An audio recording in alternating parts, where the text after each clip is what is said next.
जय हिंद दोस्तों, मैं नवीन शर्मा आप सभी का स्वागत करता हूं। आशा करता हूं आप सब एकदम अच्छे हैं, एकदम बेहतरीन हैं। एक बार सारे प्यारे दोस्त बताएंगे आप सब कैसे हैं। उम्मीद करेंगे बहुत बेहतरीन होंगे, बहुत शानदार होंगे। एक बार सारे साथियों का थम्स अप इस बात पर चाहूंगा कि कल की जो कक्षा कराई है, अगर मैं आपसे कभी भी किसी भी साथी डेटा की जरूरत होगी तो आप हमेशा मुझे बताएंगे। आपकी पिछली कक्षाएं साथी तैयार होनी चाहिए, वो उम्मीद हमेशा आपसे होगी और ये भरोसा भी है कि हाँ आप तैयार करेंगे। एक रिवीजन, छोटा सा एक रिवीजन जरूर करते रहें। मैं आपको जो भी डेटा दूं, सेलेक्टेड डेटा, उसका एक छोटा सा रिवीजन जरूर करके रखना है। तो आज की क्लास को कंटिन्यू करेंगे। साथ ही उससे पहले जैसे मैंने बताया कि ये टाइम टेबल है, इसका स्क्रीनशॉट आप रखिए अपने पास में, ताकि अब तो आपको वैसे पता चल गया होगा सब लोगों को टाइमिंग का क्या टाइमिंग है। तो आज की इस क्लास को बढ़ाते हैं कल के डेटा से आगे, उसी क्रम से चलेंगे। पिछले से जैसे क्रम बनाते हुए आगे बढ़ते रहेंगे, उसी तरह हिस्ट्री, उसी तरह पॉलिटी, उसी तरह ज्योग्राफी को हम खत्म करेंगे कि क्या महत्वपूर्ण चीजें हमारे फिंगर टिप्स अब लास्ट टाइम पे, एग्जाम टाइम पे होनी चाहिए। तो क्वेश्चन है, चंद्रगुप्त मौर्य ने सेल्यूकस को किस वर्ष में पराजित किया? चंद्रगुप्त मौर्य ने, तो बताएंगे जी। चंद्रगुप्त मौर्य ने सेल्यूकस को पराजित किया। सेल्यूकस जो कि साथी आपका किसका आप कहेंगे भैया, ये भारत पर आक्रमण करने वाला एक यूनानी शासक था जिसका नाम था सिकंदर। और सिकंदर का ये थल सेनापति है सेल्यूकस निकेटर। इसी की पत्नी से शादी की थी, पत्नी नहीं सॉरी, इसी की बेटी से शादी की थी चंद्रगुप्त मौर्य ने। यानी चंद्रगुप्त मौर्य की वो पत्नी बनी थी। क्या नाम था उसका? कार्नेलिया या हेलेना के नाम से भी हम उसको जानते हैं। तो 305 में हुआ, ठीक है। अच्छा, क्या आप मुझे बता सकते हैं चंद्रगुप्त मौर्य ने कौन से वंश की स्थापना की थी? तो आप कहेंगे भैया चंद्रगुप्त मौर्य जो संस्थापक हैं, मौर्य वंश के संस्थापक हैं। क्या बोलेंगे? मौर्य डायनेस्टी के फाउंडर कौन है? तो हम कहेंगे भैया चंद्रगुप्त मौर्य हैं। कौन है? चंद्रगुप्त मौर्य हैं, ये आपको पता होना चाहिए। अगर मैं आपसे क्वेश्चन पूछूं दोस्त कि मौर्य वंश से पहले कौन सा वंश शासन करता था, तो आपको पता होना चाहिए जो मौर्य वंश आया वो नंद वंश का खात्मा करके आया। और नंद वंश का जो फाउंडर है वो महापद्म नंद था। कौन था? महापद्म नंद था, ये आपको पता होना चाहिए। अगर मैं बात करूं आपसे नंद वंश से पहले कौन था, तो आप कहेंगे भैया यहाँ पर शिशुनाग वंश था। क्या बोलेंगे? शिशुनाग वंश था। और शिशुनाग डायनेस्टी का जो फाउंडर था उसका नाम था शिशुनाग।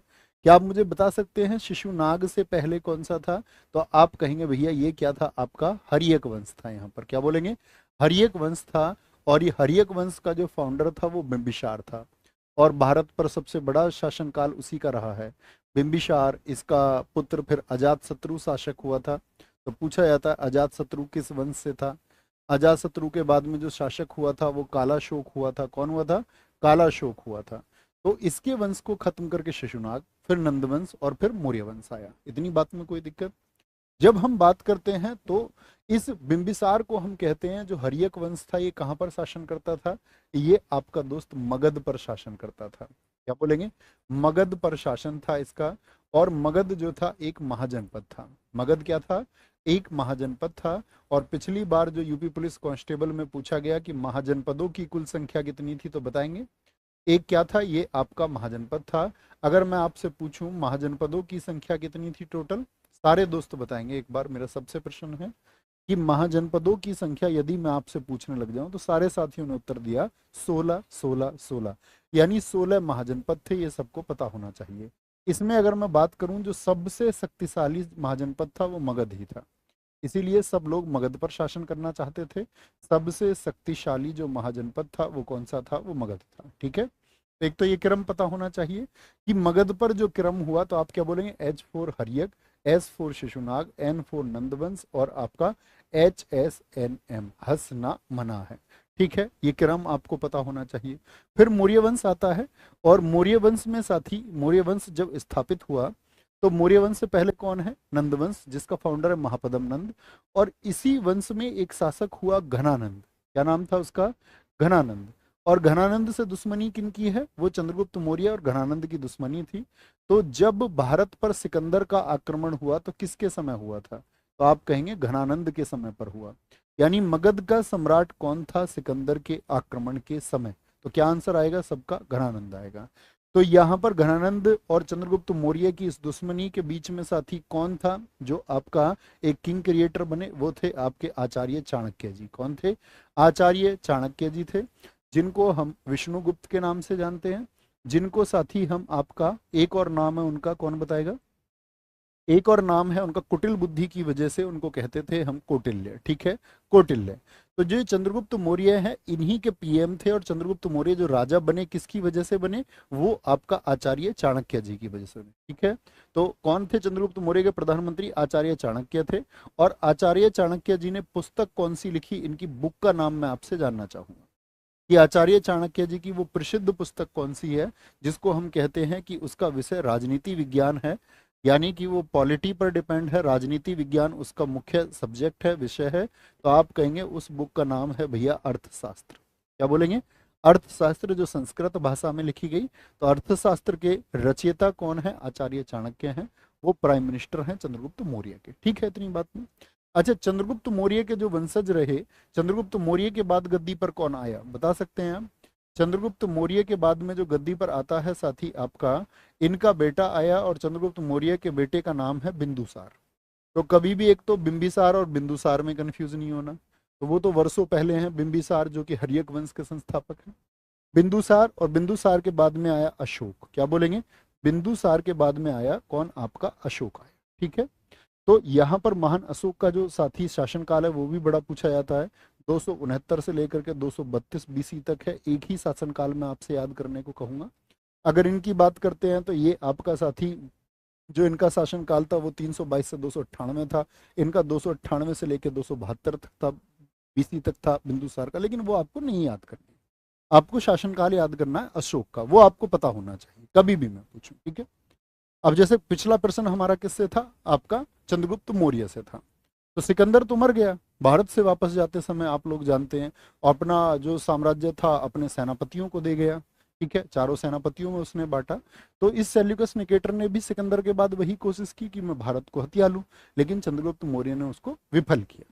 तो यहाँ चंद्रगुप्त मौर्य से कुछ क्वेश्चन बनते हैं जो मैं आपको बताना चाहता हूँ। कि एक तो मैंने बताया कि मौर्य वंश के फाउंडर हैं, ये आपको पता होना चाहिए। क्या बोलेंगे, मौर्य वंश का फाउंडर कौन है, मौर्य वंश का जो संस्थापक है वो चंद्रगुप्त मौर्य है। मुझे बताइए इन्होंने जो अपनी राजधानी बनाई थी वो कहाँ पर बनाई थी चंद्रगुप्त मौर्य ने। तो इन्होंने जो अपनी राजधानी बनाई वो बनाई कहाँ पर, पाटलिपुत्र में। क्या बोलेंगे, पाटलिपुत्र में। आपसे कोई पूछे सुदर्शन झील का निर्माण किसके समय पर हुआ, तो चंद्रगुप्त मौर्य के समय। सुदर्शन झील किस राज्य में स्थित है जानते हैं, भारत की साथ ही प्राचीन झीलों में इसका नाम आता है। तो आप कहेंगे सुदर्शन झील सौराष्ट्र यानी गुजरात में स्थित है भैया, जिसका जीर्णोद्धार भी कई बार हुआ, लेकिन वो चंद्रगुप्त मौर्य के ही मंत्री थे तुसाप्स, जिन्होंने इसको सबसे पहले बनवाया था। तो सुदर्शन झील का निर्माण किस राजा के समय पर हुआ, तो आप कहेंगे भैया वो आपका मौर्य साम्राज्य के समय पर हुआ। मैं आपसे पूछूं इनके गुरु का नाम क्या था, तो अब आप जान ही चुके हैं इनके गुरु कौन थे, चाणक्य थे, जो इनके प्रधानमंत्री भी हुए। मैं आपसे पूछूं एंड्रोकोट्स और सेंड्रोकोट्स के नाम से इतिहास में किसको जाना गया है। एंड्रोकोट्स और सेंड्रोकोट्स यूरोपीय लेखकों ने लिखा है, क्योंकि यूरोपीय आक्रमण भारत पर हुआ तो वो लोग यहाँ पर आए भी, फिर उन्होंने यहाँ का इतिहास भी लिखा, सेंड्रोकोट्स। और इनके जो दरबारी आया, जो विदेशी आया दरबारी, उसका प्रमुख व्यक्ति कौन था, तो दरबारी विदेशी उसका नाम है मेगस्थनीज। इसको सबसे इंपॉर्टेंट लिख लेना। मेगस्थनीज किसके दरबार में आया, चंद्रगुप्त मौर्य के दरबार में आया। बुक जो लिखी उसने इंडिका लिखी। बुक का क्या नाम है दोस्त, इंडिका। तो इंडिका पुस्तक के लेखक कौन है, वो मेगस्थनीज है। अब उसने इंडिका में लिखा क्या, तो भारत घूमा उसने, दरअसल में उसने एडमिनिस्ट्रेशन ऑफ पाटलिपुत्रा लिखा।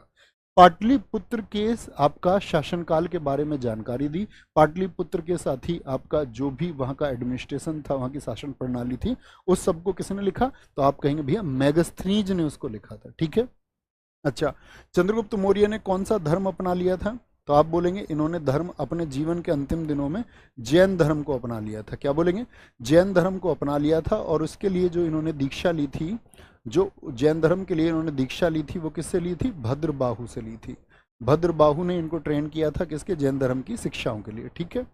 और इन्हीं का उत्तराधिकारी कौन बना, बिंदुसार बना, जिसको इतिहास में हम अमित्रघात के नाम से जानते हैं, ठीक है। आगे आते हैं, नेक्स्ट है, अगले क्वेश्चन पर चलते हैं। सम्राट अशोक जो कौन से हो गए आपके, क्या बोलेंगे, चंद्रगुप्त मौर्य। चंद्रगुप्त मौर्य के बेटे कौन हुए, आपका बिंदुसार, जिनको हम अमित्रघात कहते हैं। उसके बाद में आते हैं अशोक, ठीक है। अशोक जिसको प्रिय नाम दस्सी अशोक के नाम से भी जाना जाता है, जिसको मार्क्स की अभिलेख में, गुर्जरा अभिलेख में, आपका नेटूर अभिलेख में, उदय गालान अभिलेख में इसकी हमको जानकारी मिलती है। तो बात है कि सम्राट अशोक ने अपने राज्याभिषेक कब हुआ इसका? राज्याभिषेक हुआ 269 में, 269 बीसी में इसका राज्याभिषेक हुआ, और मैंने अभी बताया 232 बीसी तक इसका शासनकाल रहा। अगर हम बात करेंगे, ये अशोक का 37 वर्षों का शासनकाल है, 37 वर्षों का। कई बार तो ये पूछा जाता है कि महान सम्राट अशोक ने आपका भारत पर कितने वर्षों के लिए शासन किया था, तो क्या कहेंगे? 37 वर्षों की। ठीक है, तो कितने वर्षों बाद कलिंग पर विजय प्राप्त की? 8 वर्ष बाद, 12 वर्ष बाद, 20 वर्ष बाद, तो हमारा आंसर आएगा 8 वर्ष बाद।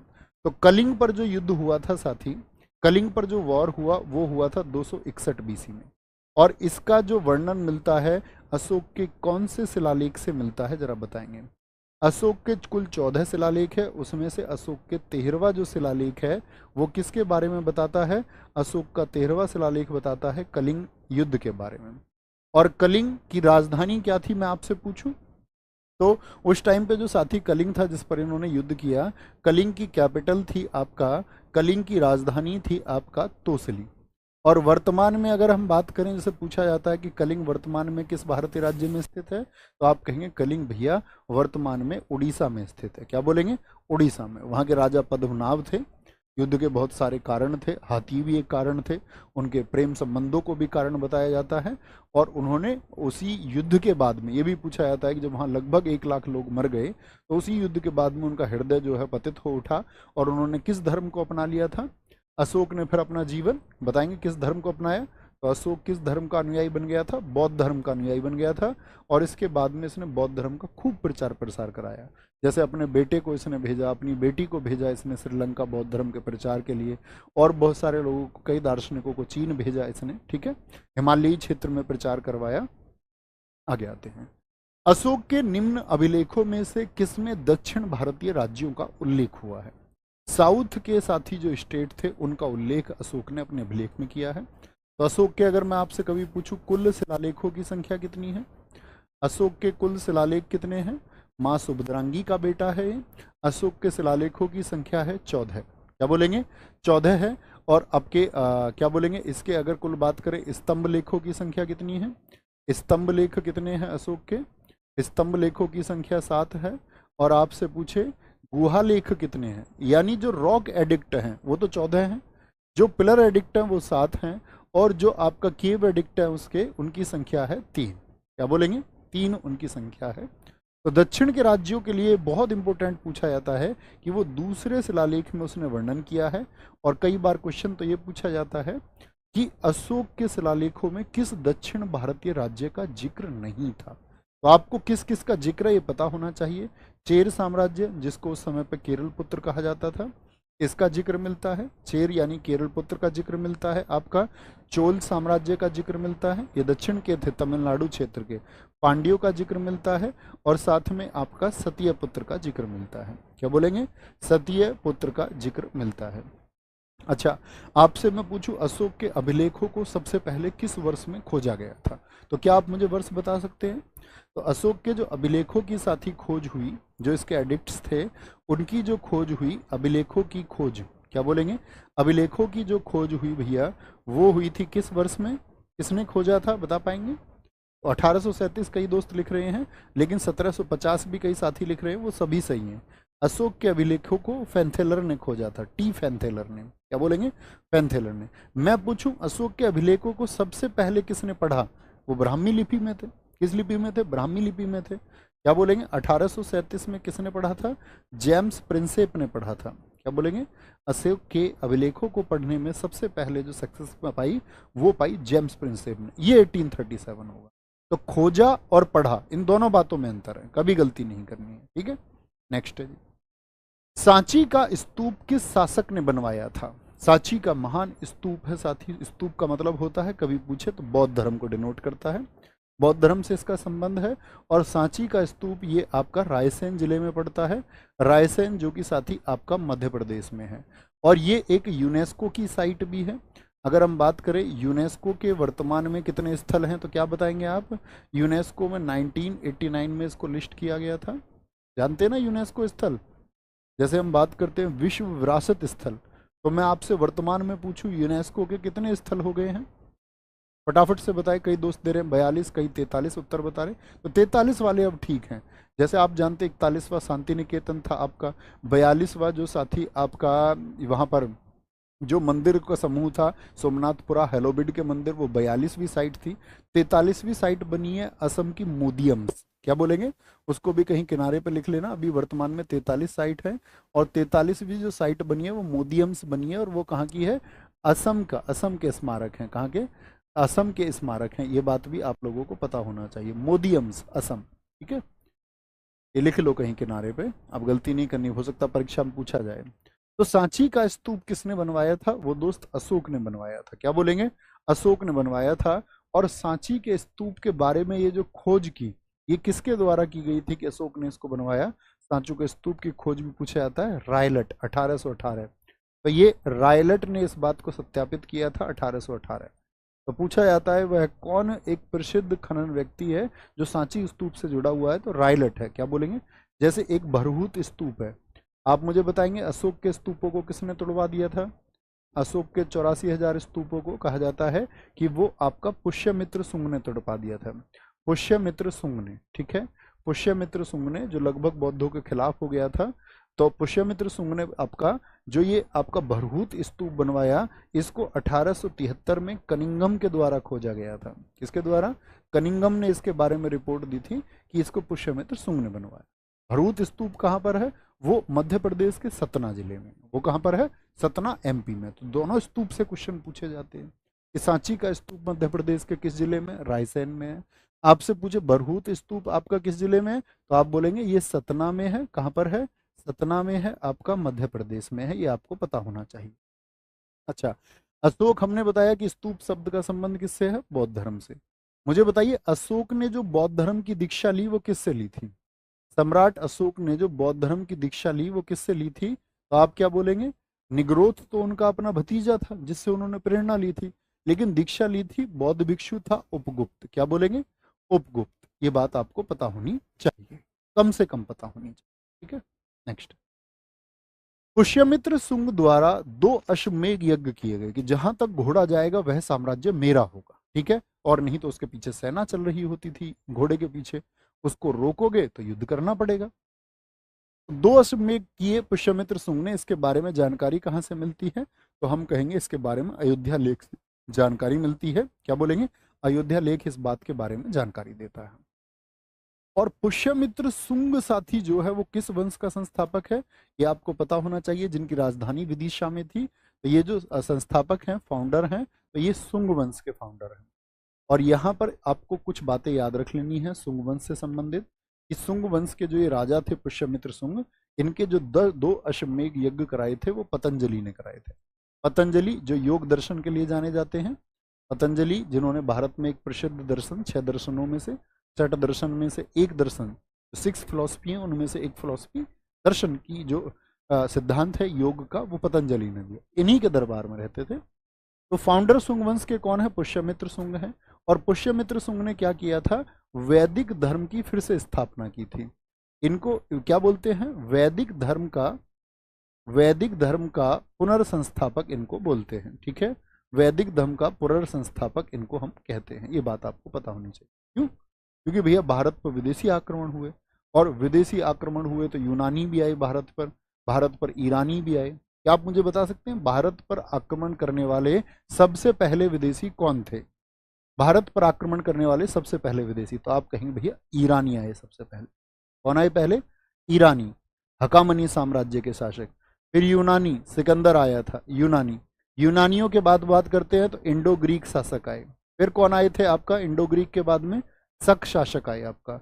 शकों के बाद में कौन आए थे आपके, फिर पहलव आए। क्या बोलेंगे, फिर पहलव आए। ठीक है, फिर कौन आए थे, फिर कुषाण आए थे भारत पर आक्रमण करने। ठीक है, कौन आए थे, फिर कुषाण आए थे। कुषाणों के बाद कौन आए थे विदेशी भारत पर आक्रमण करने, अरब आक्रमणकारी आए थे। ठीक है, अरबों के बाद में कौन आए थे, वो तुर्क आए थे, जैसे गजनबी वगैरह थे। अरबों में मोहम्मद बिन कासिम वगैरह थे। तो भारत पर विदेशी आक्रमण का क्रम ये है। तो क्या क्वेश्चन पूछा जाता है, क्या क्वेश्चन पूछा जाता है आपसे कि भारत पर सबसे पहले विदेशी आक्रमण किसने किया, तो आप क्या कहेंगे, ईरानी कहेंगे। क्रम कभी भी पूछेगा तो क्रम बता पाएंगे या नहीं बता पाएंगे, क्रम सारे साथी बताएंगे, पूछे जाएंगे ना भैया। ओलंपिक से क्वेश्चन आएंगे, ओलंपिक के तो इतने चर्चित अब प्रश्न रहेंगे साथी, कोई भी कर पाएगा। ओलंपिक से क्या प्रश्न आएंगे, प्रेजेंट का कोई क्वेश्चन नहीं आएगा, पेपर बन तैयार है तुम्हारा। ठीक है, क्या बोलेंगे जी, ईरानी, ये बात याद रहेगी, कोई दिक्कत कोई परेशानी इस बात में। नेक्स्ट आगे चलते हैं। सातवाहनों की राजधानी अवस्थित थी, और इस बार गवर्नमेंट कुछ भी कर सकती है तुम्हारे पेपर के लिए, आ भी जाए तो कोई दोहराई नहीं है उस बात में। ठीक है, पता चले पहले पेपर बना देते हैं फिर पेपर लीक कर देते हैं ये, तो पता चले कि भैया पेपर जो है वो आपका 2 वीक पहले ही बनेंगे, 2 वीक पहले बनाएंगे उनको और तब उनको भेजेंगे उधर उधर।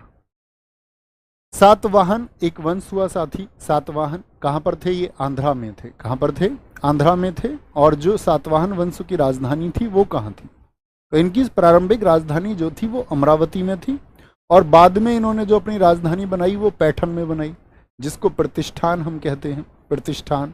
और किस इलाके की तरफ आके बनाई थी फिर इन्होंने, ये महाराष्ट्र की तरफ आकर के, कहाँ पर, महाराष्ट्र की तरफ आकर के फिर ये शिफ्ट हो गए थे, और महाराष्ट्र में इन्होंने क्या अपनी राजधानी बनाई थी। तो प्रमुख जो वंश हैं आपके, उनसे राजधानी और उनके संस्थापक पूछे जाते हैं। जैसे मैं यहाँ पर पूछने वाला हूँ आपसे, आप मुझे बताएंगे एक बार, हर्यक वंश के संस्थापक कौन बताए थे मैंने, और उनकी राजधानी बताना।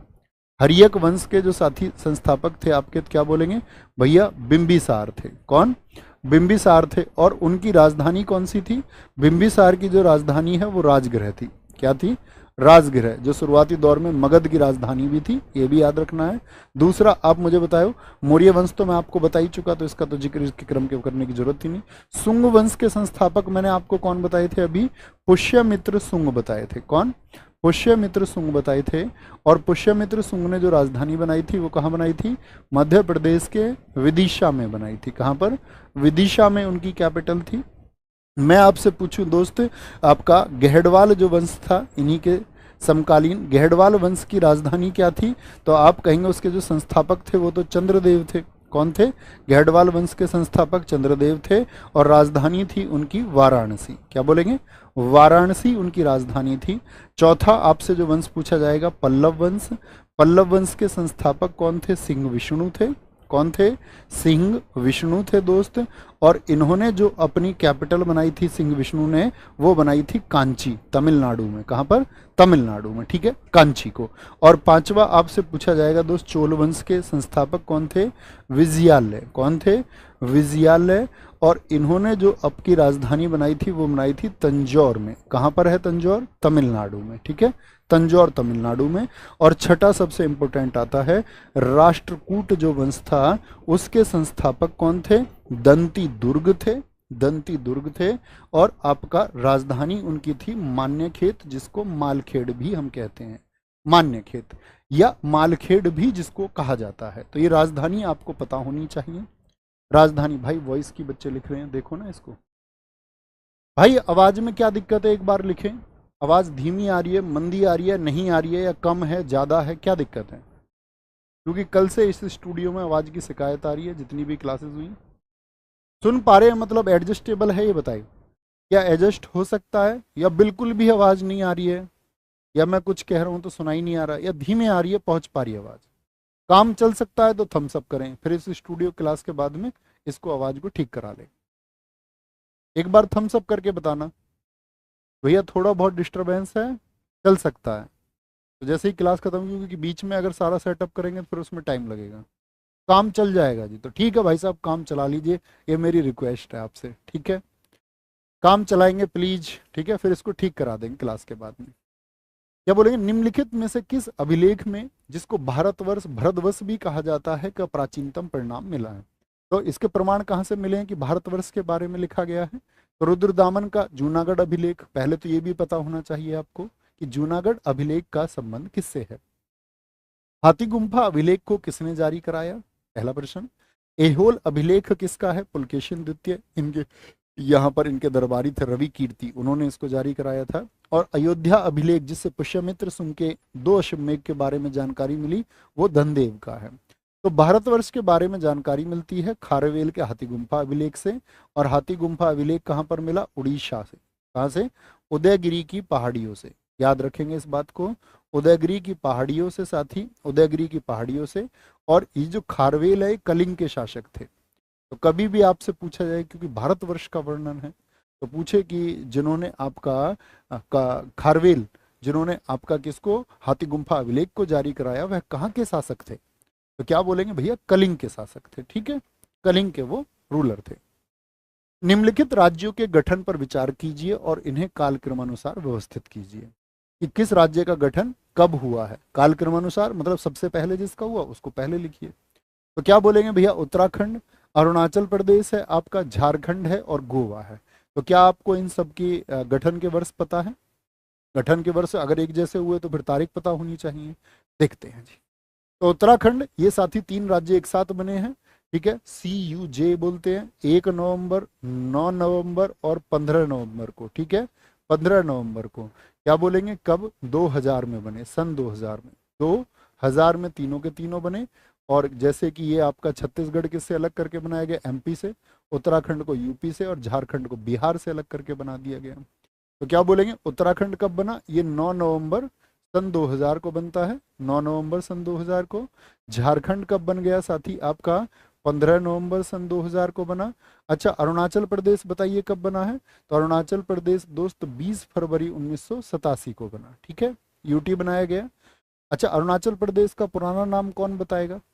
अरुणाचल प्रदेश का पुराना नाम क्या था? 1987 से पहले इसको क्या बोलते थे? नेफा बोलते थे, नेफा। नॉर्थ नॉर्थ ईस्ट में तो पड़ता ही है। नॉर्थ ईस्ट और फ्रंट पर आता है ये बाकी देशों के, जैसे म्यांमार के। तो नॉर्थ ईस्ट फ्रंटियर एजेंसी इसको हम कहते थे, नेफा कहते थे। ठीक है, और गोवा का जो गठन हुआ, गोवा को साथी 30 मई 1987 को, क्या बोलेंगे, 30 मई 1987 को इसको बनाया गया। तो क्या बोलेंगे, दोनों 1987 के हो गए। फरवरी में ये बना, तो बनेगा 2413, 2413, 2413। ऑप्शन डी क्या हो जाएगा साथी, हमारा सही हो जाएगा। मैं आपसे पूछूं तेलंगाना का गठन कब हुआ? अब बीच वाले नहीं पूछे जाते हैं, सबसे महत्वपूर्ण है ये। तेलंगाना का गठन कब हुआ साथी? एक तो तेलंगाना पूछेगा, आंध्र प्रदेश से अलग किया गया, तो 2 जून 2014 है। क्या बोलेंगे, 2 जून 2014।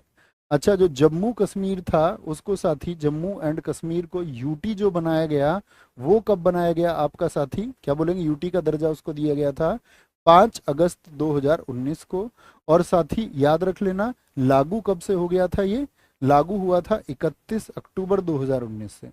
कितना सिर में दर्द था उधर, ठीक है, आतंकवाद को बहुत सहारा मिलता था, तो उसको क्या कर दिया गया, फिर UT बना दिया गया और वो किस्सा सॉल्व कर दिया गया। आगे आते हैं, भाषाई आधार पर राज्यों का पुनर्गठन कब किया गया था? कि अब हम लैंग्वेज के साथ ही बेसिस पर अब स्टेट्स को अलग अलग कर दें, आप लोग जानते ही है। 1956 में जब राज्य पुनर्गठन हुआ, तो कितने राज्य थे मूल रूप से भारत में? तो आप कहेंगे भैया 14 स्टेट थे, 14 राज्य थे और 6 UT थे। भाई कितने थे 1956 से पहले? क्या बोलेंगे, 14 राज्य किए गए 1956 में, 14 स्टेट बनाए गए और 6 यूनियन टेरिटरी बनाई गई थी, यही था। आज जैसे 28 राज्य, 8 केंद्र शासित प्रदेश हैं, फिर वो धीरे धीरे अलग हुए। 1960 महाराष्ट्र आपका, सॉरी 1960 में गुजरात महाराष्ट्र दोनों के दोनों हैं। ठीक है, आपका जैसे कि हम बात करें 1971 में हिमाचल प्रदेश और फिर मेघालय 1972 के टाइम पे वो 3 बने। 1975 हमने सिक्किम को मिलाया। तो उस तरह से आपका क्या हुआ, बहुत सारे राज्यों का फॉर्मेशन हुआ। लेकिन भाषाई आधार पर ये पुनर्गठन कब लागू हुआ था? 1956 में। क्या बोलेंगे, 1956 में। अच्छा, मुझे बताओ, जो फजल अली आयोग था राज्यों की, इस साथी कि राज्यों का पुनर्गठन कैसे होगा, फजल अली आयोग, इसमें कितने सदस्य थे? यही तो आयोग था जिसने राज्यों का इस तरह से आपका गठन किया। तो क्या बोलेंगे, 3 सदस्य थे भैया, और 1953 का ये आयोग है। लेकिन मैं आपसे कहूं, भाषाई आधार पर गठित होने वाला पहला राज्य कौन है, तब आप क्या कहेंगे?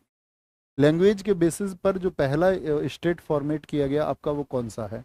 भाषाई आधार पर, भाषाई आधार पर गठित पहला राज्य कौन सा है? भाषाई आधार पर गठित पहला राज्य साथी कौन सा है, बताइए। तो क्या बोलेंगे भैया, वो आंध्र प्रदेश है। और आंध्र प्रदेश गठित हुआ था 1953, 1953। किसकी रिपोर्ट पर? ये भी प्रश्न बनता है। भाषाई आधार पर सबसे पहला राज्य आंध्र प्रदेश बना, तो किस समिति की रिपोर्ट आई थी? तो वांचू कमेटी की रिपोर्ट आई थी। वांचू, कैलाशनाथ वांचू थे एक, उनकी समिति की रिपोर्ट आई थी। वांचू समिति की रिपोर्ट का संबंध है। तो वांचू समिति का संबंध किससे है? आंध्र प्रदेश के गठन से। ठीक है, आंध्र प्रदेश। संविधान का कौन सा अनुच्छेद है जो संसद यानी पार्लियामेंट को सिटीजनशिप के जो साथी राइट्स है उनको नियमित करने का यानी रेगुलेट करने के पावर देता है? तो वो अनुच्छेद है आपका 11।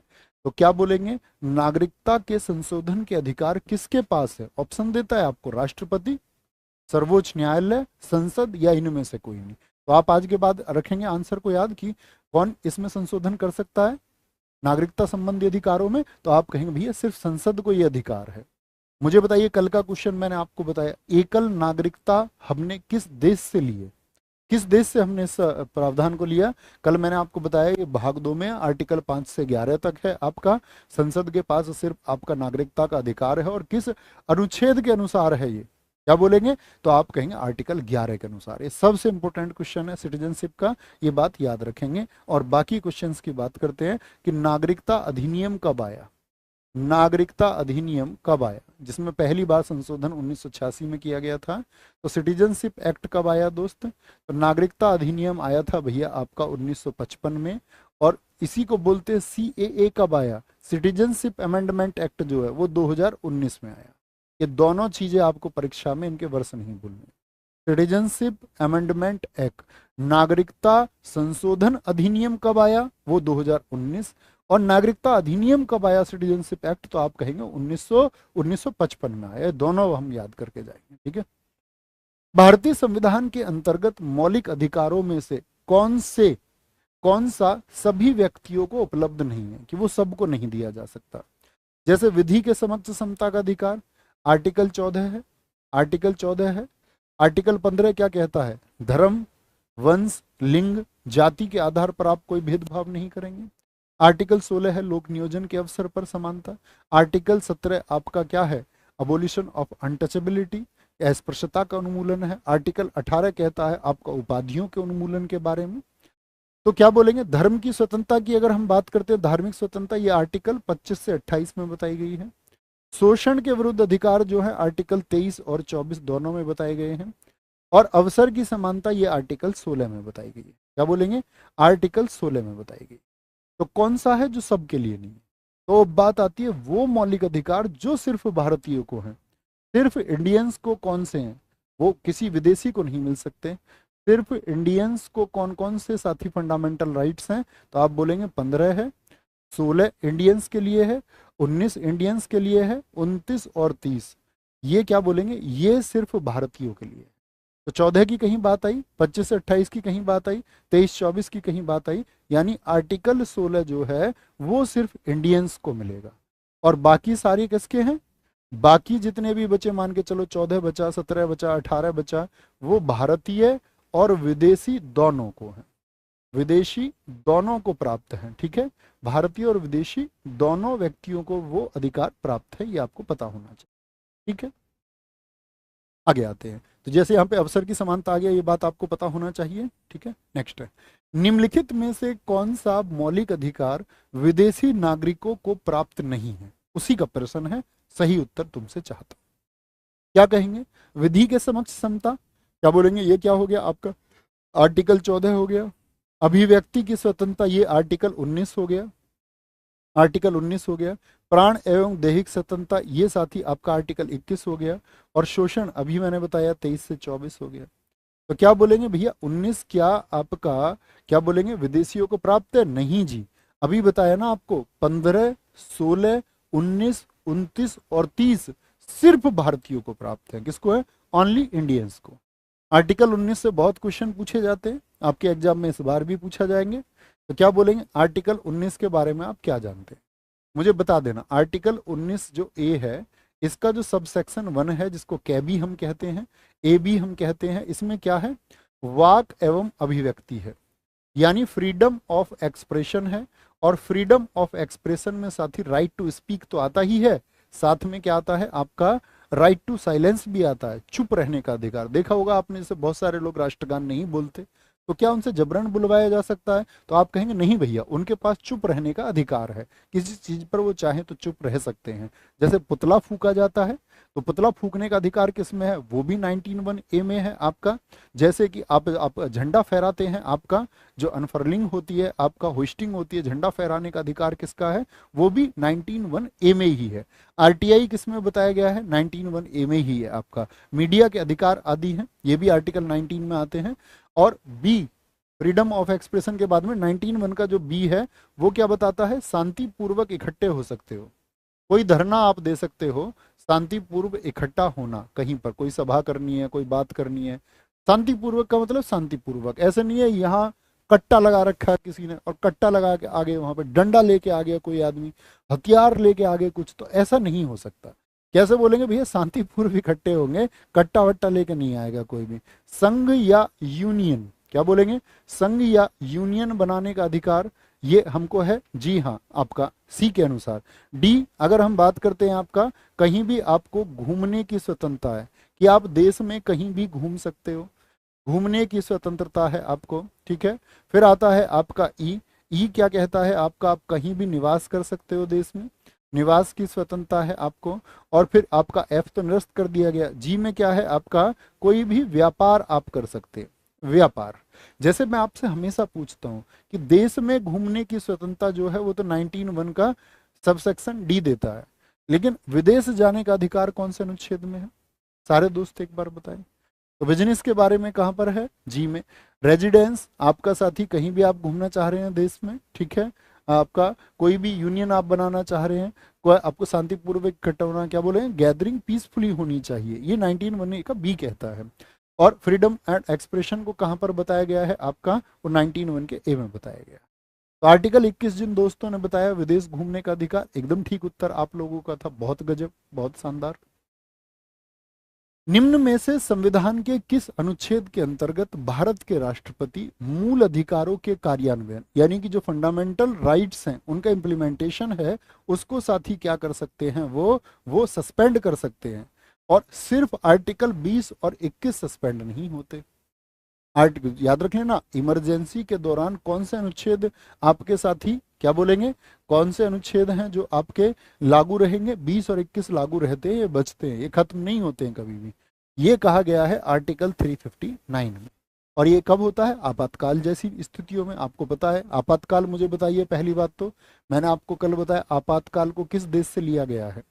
आपातकाल साथी हम 3 तरह के देश में पढ़ते हैं। आपातकाल क्या बोलेंगे? एक तो भैया इमरजेंसी जो है आर्टिकल 352 में, एक इमरजेंसी 3056 में, और एक इमरजेंसी 360 में। इसको बोलते हैं नेशनल इमरजेंसी, राष्ट्रीय आपातकाल। इसको बोलते हैं क्या? राज्यों में राष्ट्रपति शासन, प्रेसिडेंट रूल इसको बोलते हैं हम, राष्ट्रपति शासन इसको बोलते हैं। और ये होती है आपकी क्या बोलेंगे? फाइनेंशियल इमरजेंसी, यानी वित्तीय आपातकाल। ये क्या होता है? ये वित्तीय आपातकाल होता है, वित्तीय आपातकाल होता है। और ये क्या होती है आपकी? नेशनल इमरजेंसी, यानी राष्ट्रीय आपातकाल। राष्ट्रीय आपातकाल आप जानते ही हैं कब लगता है? जब कोई बाह्य आक्रमण आदि हो जाता है, कोई सशस्त्र विद्रोह आदि हो जाए। कितनी बार लगा है आज तक आर्टिकल 352? बता सकते हैं क्या? इसका प्रयोग कितनी बार हुआ है? आर्टिकल 352 का 3 टाइम्स हुआ है भैया। नेशनल राष्ट्रीय वित्तीय आपातकाल कितनी बार लगा है? एक भी बार नहीं। ये 125 से ज्यादा बार लगा है, क्योंकि राज्यों में लगता है। राज्यों का जो आपका संवैधानिक तंत्र है वो विफल होने पर ये लग जाता है। तो वो तो कितनी भी बार। वित्तीय आपातकाल कितनी बार लगा है? एक भी बार नहीं लगा है, एक भी बार नहीं लगा। निम्न नदियों में से किसका उद्गम है जो भारत में नहीं है, यानी वो भारत से नहीं निकलती है?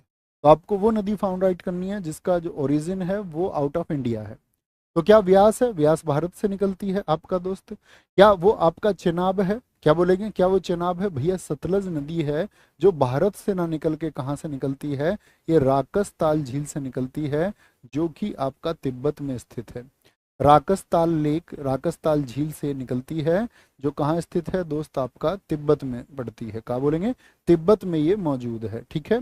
और आपसे पूछे सतलज भारत में फिर कैसे आती है, तो सिपकिला दर्रा, मुझे बताइए सिपकिला दर्रा किस राज्य में स्थित है? सारे दोस्त बोलेंगे सी से ही नाम आएगा उसका भी। सिपकिला जो पास है उससे ये एंट्री करती है इंडिया में, क्या बोलेंगे, इससे ये भारत में प्रवेश करती है। कौन सी नदी, आपका सतलज नदी, ठीक है। और यहाँ पर जो सतलज का नाम जाना जाता है, राकसताल झील से जब ये निकलती है तो पूछा जाता है लांगचेन, क्या बोलेंगे, लांगचेन खंबाव के नाम से किस नदी को जाना जाता है। तो लांगचेन खंबाव किस नदी का नाम है, वो सतलज का ही नाम है, फिर ये भारत में बहती है। अच्छा मेरा क्वेश्चन आप, सतलज जो सिंधु की 5 सहायक नदियां हैं उनमें शामिल है या नहीं है, यस और नो, सारे साथियों से उत्तर चाहिए। तो क्या बोलेंगे भैया, तिपकिला दर्रा कुछ दोस्त सिक्किम में बता रहे हैं, मैंने बोल दिया ना उसमें भी सी ही आएगा, तो वो शिमला के पास में है, हिमाचल प्रदेश शिमला के पास में, हिमाचल में है वो, सी से सिक्किम लिख दिया, वो वाला सी आएगा जो सिपकिला में आता है, शिमला वाला सी, ठीक है, सिक्किम वाला सी नहीं।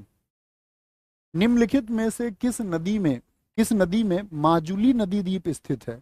माजुली नदी द्वीप जो कि साथी सबसे बड़ा नदी द्वीप भी है, सबसे बड़ा नदी द्वीप भी है, सबसे बड़ा नदी द्वीप है। नदी द्वीप जानते हो, आपने गांव का तालाब देखा होगा, उसमें बीच में अगर मिट्टी का बहुत सारा ढेर आप लगा दें तो एक छोटा द्वीप बन जाएगा, वो द्वीप नहीं होगा हालांकि।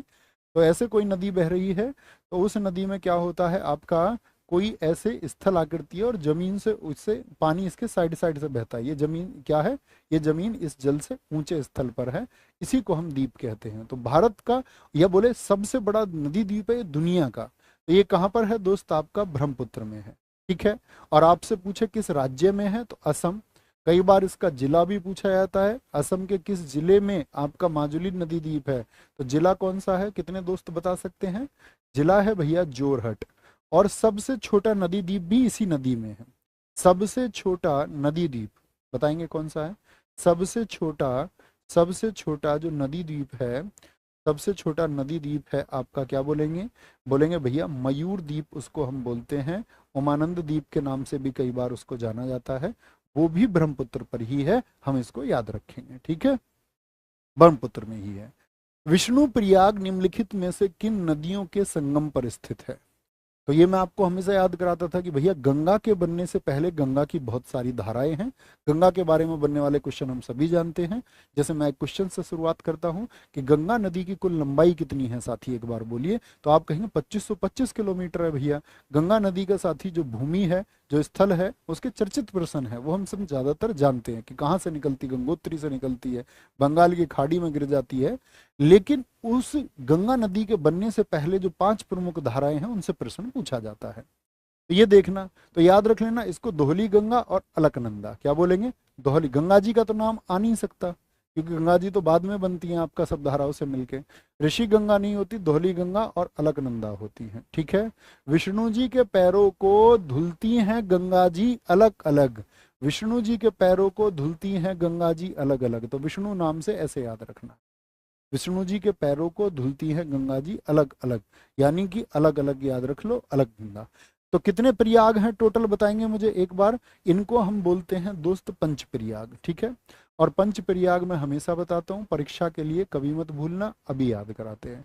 तो पंच प्रयाग, एक तो ये याद रखेंगे विष्णु प्रयाग हो गया, एक है आपका देव प्रयाग, क्या बोलेंगे, देव प्रयाग, और साथी देव प्रयाग और अलकनंद, सॉरी देव प्रयाग, देव प्रयाग में क्या होता है आपका अलकनंदा, क्या बोलेंगे, अलकनंदा और भागीरथी का, भागीरथी नदी का क्या होता है यहाँ पर मिलन होता है। याद मैं आपको 5 सेकंड में करा दूंगा, बस एक बार नोट डाउन कर लें। नंद प्रयाग की बात करते हैं, नंद प्रयाग में क्या बोलेंगे, नंद प्रयाग में भी अलकनंदा मिलेगी, किससे मिलेगी, नंदा किनी से मिलती है, किससे, नंदा किनी से मिलती है। तीसरा जो प्रयाग आता है वो कर्ण प्रयाग आता है, और कर्ण प्रयाग में क्या होता है साथी, अलकनंदा नदी जो मिलती है वो पिंडर नदी से मिलती है, किससे, पिंडर नदी से। चौथा प्रयाग हमारा रुद्र प्रयाग है, और रुद्र प्रयाग में क्या होता है दोस्त आपका, अलकनंदा जो मिलती है वो मंदाकिनी से मिलती है, किससे, मंदाकिनी से मिलती है। पांचवा मैं आपको बता ही चुका, विष्णु प्रयाग, धौली, वहां भी अलकनंदा मिलेगी, किससे, धौली गंगा से। तो याद रख लेना, देखो देवताओं से गंगा जी को कौन लेकर, अलकनंदा तो सब तरफ है, अलकनंदा को याद नहीं करना है? जी भैया। तो देवताओं को कौन लेके आए मना के यहाँ पर? क्या बोलेंगे? गंगा जी को जमीन पर लेके आए भागीरथ, भगीरथ के प्रयास से ही गंगा जी आई, तो देवताओं को मना के लाए भगीरथ।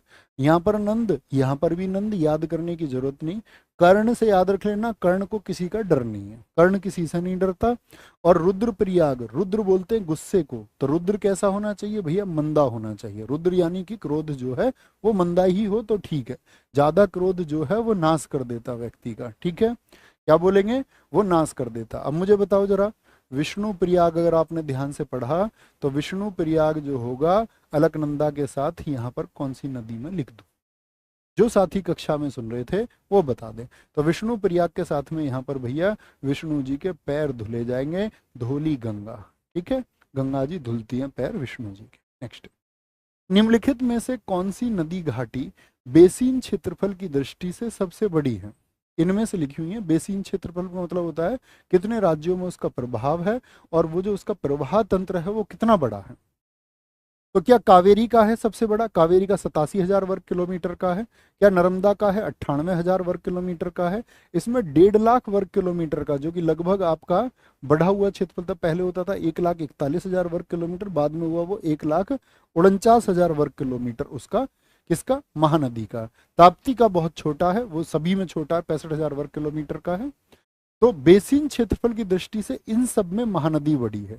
कितना है इसका हम कहें प्राचीन अनुसार तो 1,41,000 वर्ग किलोमीटर है। कावेरी की अगर हम बात करते हैं 87,000 K4000 87,000 वर्ग किलोमीटर है। नर्मदा की बात करें इससे बड़ा है 98,000, और ताप्ती की बात करें 65,000 वर्ग किलोमीटर इसका साथी क्षेत्र है, ठीक है?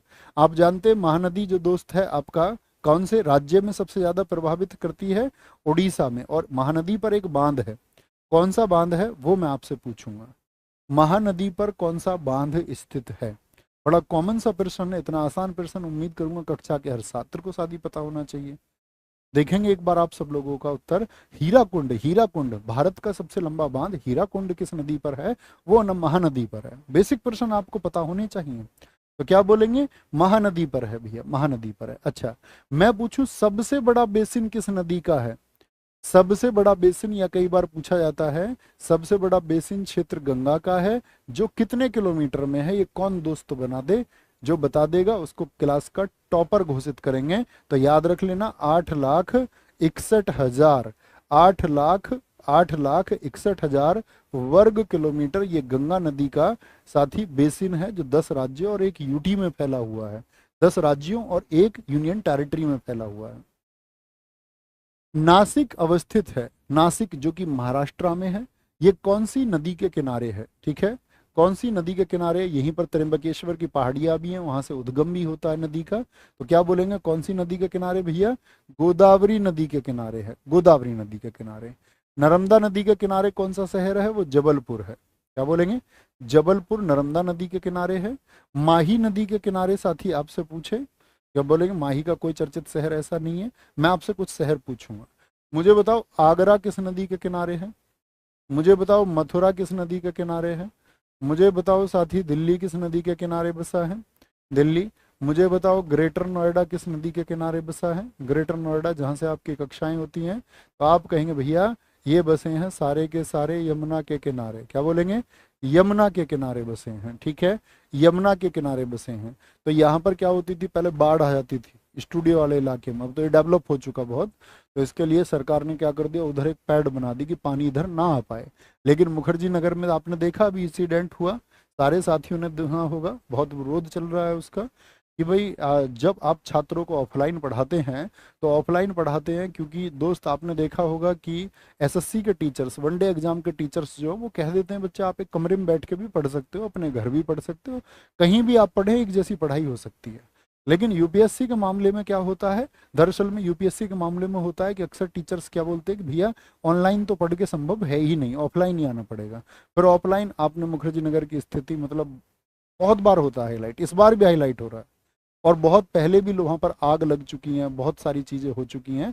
लेकिन क्या करते हैं वहाँ के एमसीडी जो है, एमसीडी के अधिकारी हैं और भी अन्य लोग हैं अधिकारी, पैसे वैसे खा लेते होंगे, फिर उस चीज़ को वो जो है चुप करके बैठ जाते होंगे कि भैया ठीक है कोई बात नहीं, अभी मामला गर्म है तो अभी इसको कैसे करके आगे तक खिसका दो। लेकिन इस बार लोगों की जान गई और तैयारी करने वाले कई आपका साथी आप जानती है, एक तो छात्रा और वो आपका लड़कों की जान चली गई उसमें। कैसे कि बेसमेंट में लाइब्रेरी में पानी चला गया और वो डूब गए, इतना पानी उसमें चला गया। तो आप समझ पा रहे हैं उस बात को लेकर के कि भाई मतलब जिम्मेदारी होनी चाहिए कि भाई आप जो माहौल बना रहे हैं ऐसा नहीं बनाए कि पैसे कमाते हैं, ठीक है, सबका ड्रीम होता है, आप भी टीचर होते हैं, आपका भी ड्रीम होता है, लेकिन वो ड्रीम एक सही तरीके से, एक स्वच्छ तरीके से होना चाहिए। ठीक है, आप शिक्षा भी दे रहे हैं, पैसे भी कमा रहे हैं, वो साइड बाय साइड की चीजें हैं, लेकिन उनको उसको सुरक्षित तरीके से दो। जब आप रखते हैं तो उसकी जिम्मेदारी भी लें, और अगर वो जिम्मेदारी आप नहीं ले सकते तो फिर तो गलत बात है। कहने का मतलब ये है। तो आगरा किसके नदी के किनारे है? यमुना नदी के किनारे है। मेरठ और गाजियाबाद किस नदी के किनारे हैं बताएंगे? ये आपका उत्तर प्रदेश के शहर हैं, इसलिए बता रहा हूँ आपको। महाराष्ट्र, क्या बोले, महाराष्ट्र कह रहा हूँ, सॉरी। मेरठ और गाजियाबाद किस नदी के किनारे हैं? ये हिंडन रिवर के किनारे हैं। किसके? हिंडन रिवर के किनारे हैं, हिंडन रिवर के किनारे हैं। अयोध्या बताइए किस नदी के किनारे है दोस्त? अयोध्या किस नदी के किनारे है? ये सरयू रिवर के किनारे है। किसके? सरयू रिवर के। मुझे बताइए गोरखपुर किस नदी के किनारे बसा है? गोरखपुर यूपी पुलिस 2018 में पूछा गया था, क्या बोलेंगे? राप्ती रिवर के किनारे बसा हुआ, राप्ती नदी के किनारे बसा हुआ है। मुझे बताइए उज्जैन जो मध्य प्रदेश का प्रसिद्ध शहर है, ये किस नदी के किनारे है जहां पर कुंभ मेला भी लगता है? क्षिप्रा नदी के किनारे है, क्षिप्रा नदी के किनारे। सूरत मुझे बताइए गुजरात का शहर, ये किस नदी के किनारे है? ताप्ती नदी के किनारे है। क्या बोलेंगे? ताप्ती नदी के किनारे है। मुझे बताइए कटक जो प्रसिद्ध शहर है किस नदी के किनारे है? उड़ीसा का महानदी के किनारे स्थित है, महानदी के किनारे। ठीक है, मुझे बताइए जमशेदपुर साथी, जमशेदपुर आपका किस नदी के किनारे है? तो आप कहेंगे जमशेदपुर भैया स्वर्ण रेखा के किनारे है। किसके है? स्वर्ण रेखा के किनारे है। किसके किनारे है? स्वर्ण रेखा के किनारे है, ये आपको पता होना चाहिए। और कई साथियों के मैं ठीक उत्तर देख पा रहा हूँ। बहुत गजब, बहुत शानदार। निम्नलिखित नदियों में से कौन सी एक पंचनद में सम्मिलित नहीं है? पंचनद हैं सिंधु नदी की सहायक 5 नदियां, और क्या उनमें झेलम आती है, सिंधु आती है, सतलुज आती है और व्यास आती है कि नहीं आती है? ये आप लोगों को बताना है। बताइए, सारे दोस्तों का उत्तर आए। तो झेलम तो उसमें आती है भैया, जी भैया आती है। तो सिंधु की सहायक नदियां हैं, सिंधु की सहायक नदियां हैं, पांचों आपको बतानी है। झेलम है जी, सतलुज है, व्यास है, रावी है, और पांचवी कौन सी है? चेनाब है। तो इनको पंचनद बोलते हैं, ना कि सिंधु को। तो सिंधु की तो ये सब सहायक हैं, सिंधु की तो ये सहायक हैं, याद रखेंगे। सिंधु नदी मुझे बताइए दोस्त किस सागर में गिरती है? जैसे आपको पता नर्मदा और ताप्ती अरब सागर में गिरती हैं, उसी तरह सिंधु नदी भी कहाँ? कराची प्रवेश करते हुए कहाँ? अरब सागर में गिरती है। ठीक है। अच्छा मुझे बताओ, यहाँ से क्वेश्चन पूछा जाता है, नेहरू और अयूब खान के बीच में जो आपका समझौता हुआ जिसको सिंधु जल समझौता हम कहते हैं, सिंधु जल समझौता हुआ, तो सिंधु जल समझौता किस किस के बीच में हुआ? तो सिंधु जल समझौता भारत पाकिस्तान के बीच में हुआ। और कब हुआ था? 1960 में हुआ था, 1960 में हुआ था, ये आपको पता होना चाहिए। ठीक है। निम्नलिखित में से कौन सी सदिश राशि है? Vector quantity. वेक्टर क्वांटिटी में क्या कहता था? जिनमें वी आता हो, वे आता हो, वही वेक्टर क्वांटिटी है। तो वे वाली कौन सी है? वे वाली एक तो विस्थापन हो गई दोस्त, बड़ी महत्वपूर्ण है। और वेक्टर क्वांटिटी कौन कौन सी हैं? जैसे वे में वे भी आ जाता, बल हो गया आपका, वेग हो गया, पहले वे वाली पे फोकस करना, वेलोसिटी हो गई, एक आपका साथी एक्सेलरेशन यानी त्वरण हो गया, एक आपका वो सॉरी आवेग होता है, इम्पल्स जिसको हम कहते हैं, आघूर्ण हो जाता है आपका, एक साथी एंगुलर मोमेंटम हो जाता है, संवेग भी हो जाएगा आपका, कोणीय संवेग भी हो जाएगा, एंगुलर मोमेंटम हो जाएगा आपका, और आपका संवेग मोमेंटम भी हो जाएगा। ये सब कैसी हैं? ये सारी की सारी आपकी वेक्टर हैं, V4 वेक्टर। ठीक है। वेक्टर मतलब सदिश, ऐसी राशियां जिनमें दिशा के साथ साथ परिमाण भी होता है। अदिश राशियों के कुछ उदाहरण बताइए जो अक्सर परीक्षाओं में पूछी जाती हैं, जिनको स्केलर क्वांटिटी हम कहते हैं। तो स्केलर साथी कौन कौन सी है? स्केलर है आपका मास, द्रव्यमान, वॉल्यूम अर्थात आपका आयतन, ठीक है, टेम्परेचर किस में आता है? वो भी स्केलर में आता है, ताप जिसको हम कहते हैं, वर्क किस में आता है? कार्य इसी में आता है, इलेक्ट्रिक करंट आपका विद्युत धारा किस में आता है, आपका प्रेशर किस में आता है साथी, यानी कि दाब किस में आता है आपका? ये सभी अदिश राशियां। तो सदिश और अदिश आपको पता होनी चाहिए, ठीक है। सदिश और अदिश आपको पता होनी चाहिए। अब मुझे एक बात बताना, जैसे एक साथी ने हमारे ने लिखा, मुझे बताओ चाल किस पर डिपेंड करती है? चाल और वेग में क्या अंतर होता है? आप जानते होंगे, गणित के स्टूडेंट भी आप लोग हैं। चाल तो डिपेंड करता है दूरी पर। चाल बराबर क्या होता है बताएंगे? चाल बराबर दूरी बटे समय होता है। बोलेंगे एस बराबर क्या होता है? मैथ में पढ़ते होगे ना तुम, D/T। और वेग क्या होता है? ये विस्थापन बटे समय होता है। तो जो विस्थापन है वो किसको निर्धारित करता है? वेग को। तो वेग आपका क्या है साथी? सदिश है। तो विस्थापन क्या है? सदिश है। दूरी क्या है? अदिश है। तो चाल भी क्या होगी बताएंगे जरा? स्केलर होगी, यानी अदिश होगी। चाल भी कैसी राशि है? जिस पर जो निर्भर करेगा वो राशि वही हो जाएगी। जो जिस पर निर्भर करती है वो राशि वही हो जाएगी, ठीक है। नेक्स्ट है, वस्तु की मात्रा बदलने पर क्या अपरिवर्तित रहेगा? वस्तु की मात्रा यानी जो क्वांटिटी है, अभी क्वांटिटी इतनी है, उस क्वांटिटी को हम इतना कर दें तो क्या बदलेगा? तो जगह जो घेरता है आयतन, वो जगह बदल जाएगी। जी हाँ, बदल जाएगी। क्या जैसे ही उसकी क्वांटिटी बढ़ी तो उसका मास भी बढ़ जाएगा? जी हाँ, बढ़ जाएगा, ठीक है। उसके साथ ही आपका भार बढ़ जाएगा। जैसे ही एम बढ़ेगा तो डब्लू बराबर क्या होता है? डब्लू वेट बराबर होता है एम इंटू जी। तो एम बढ़ेगा तो हमेशा डब्लू बढ़ेगा आपका। तो क्या नहीं बदलता? द्रव्य आपका घनत्व, डेंसिटी नहीं बदलता, क्योंकि घनत्व जो होता है वो द्रव्यमान और आयतन पर निर्भर करेगा। आपका द्रव्यमान और आयतन पर निर्भर करता है। तो क्वांटिटी जब कभी हम बदलेंगे किसी चीज की तो क्या बोलेंगे? आपका घनत्व पर कोई प्रभाव नहीं पड़ेगा। किस पर प्रभाव नहीं पड़ता? डेंसिटी कभी चेंज नहीं होती है, नेवर चेंज। क्या बोलेंगे? डेंसिटी कभी नहीं बदलेगी। निम्नलिखित युग्मों में से कौन सा एक सही सुमेलित नहीं है? बताएंगे। ब्लीचिंग पाउडर उनका रासायनिक नाम है साथी। रासायनिक नाम बड़े इंपॉर्टेंट होते हैं। प्लास्टर ऑफ पेरिस का रासायनिक नाम क्या होगा? तो बोलेंगे आपका ब्लीचिंग पाउडर का ऑक्सी क्लोराइड कैल्शियम होता है। इसके सूत्र भी याद रख के जाना सबके, CaOCl2 होता है। प्लास्टर ऑफ पेरिस का रासायनिक नाम पूछ रहा है आपसे, क्या कैल्शियम बाइकार्बोनेट होगा? नहीं जी। प्लास्टर ऑफ पेरिस का जो रासायनिक नाम होता है वो होता है, देखो इसके सूत्र से बनता है कैल्शियम, क्या बनता है? Calcium sulphate hemihydrate. क्या बनेगा? कैल्शियम सल्फेट हेमीहाइड्रेट होता है। कैल्शियम सल्फेट हेमीहाइड्रेट वो होता है। यानी कि इसका फॉर्मूला लिखें, सी, आपका बहुत एग्जाम में पूछा जाता है, CaSO4 यानी कैल्शियम सल्फेट। हेमी का मतलब हाफ और हाइड्रेट मतलब जल, ठीक है। ये होता है CaSO4 इंटू हाफ H2O। क्या होता है? इंटू हाफ H2O होता है, ठीक है। वहीं पर साथी अगर हम बात करते हैं, मुझसे एक फॉर्मूला मैं आपसे अगर पूछना चाहूँ, उस फॉर्मूला जिप्सम का फॉर्मूला क्या होता है? जिप्सम का फॉर्मूला क्या होता है? तो आप बोलेंगे CaSO4 इंटू 2H2O होता है भैया, 2H2O होता है। वॉशिंग पाउडर का फॉर्मूला बताइए, Na2CO3 इंटू 10H2O होता है। धावन सोडा भी इसको बोलते हैं हम। खाने का सोडा होता है सोडियम बाइकार्बोनेट, इसको बोलते हैं NaHCO3, सोडियम बाइकार्बोनेट होता है। तो ये 4 5 6 फॉर्मूले हैं जो अक्सर पूछे जाते हैं आपसे, ठीक है। जैसे मैं आपसे कुछ फॉर्मूले और पूछने वाला हूँ, मुझे बताना आप लोग। जैसे मैं आपसे पूछूं ड्राई आइस का, शुष्क बर्फ का फॉर्मूला क्या होता है? ड्राई आइस का तो क्या होता है? सॉलिड CO2 होता है। ठोस कार्बन डाइऑक्साइड को ही हम क्या बोलते हैं? शुष्क बर्फ कहते हैं। मुझे बताओ लाफिंग गैस का फॉर्मूला क्या होता है? लाफिंग गैस, हास्य गैस जिसको हम कहते हैं, हंसाने वाली गैस, वो होती है आपका नाइट्रस ऑक्साइड, N2O होती है। क्या होती है? N2O होती है। ये आपको पता होनी चाहिए, ठीक है। फोटोग्राफी की प्लेट पर निम्नलिखित में से किसकी परत चढ़ाई जाती है? सिल्वर के प्रयोग होते हैं ये कुछ आपके। तो क्या बोलेंगे? सिल्वर ऑक्साइड या सिल्वर ब्रोमाइड? तो क्या बोलेंगे? फोटोग्राफी में सिल्वर ब्रोमाइड होता है। क्या होता है? सिल्वर ब्रोमाइड होता है। और जो AgCl है साथी आपसे, AgCl होता है ये आपका फोटोग्राफिक लेंस में प्रयोग होता है। किसमें? फोटोग्राफिक लेंस आपसे पूछे तो हम कहेंगे सिल्वर ब्रोमाइड और क्लोराइड दोनों ही होते हैं। जैसे ऑप्शन डी है AgI, ये तो AgCl हो गया क्लोराइड, ये AgBr हो गया ब्रोमाइड, AgBr हो गया।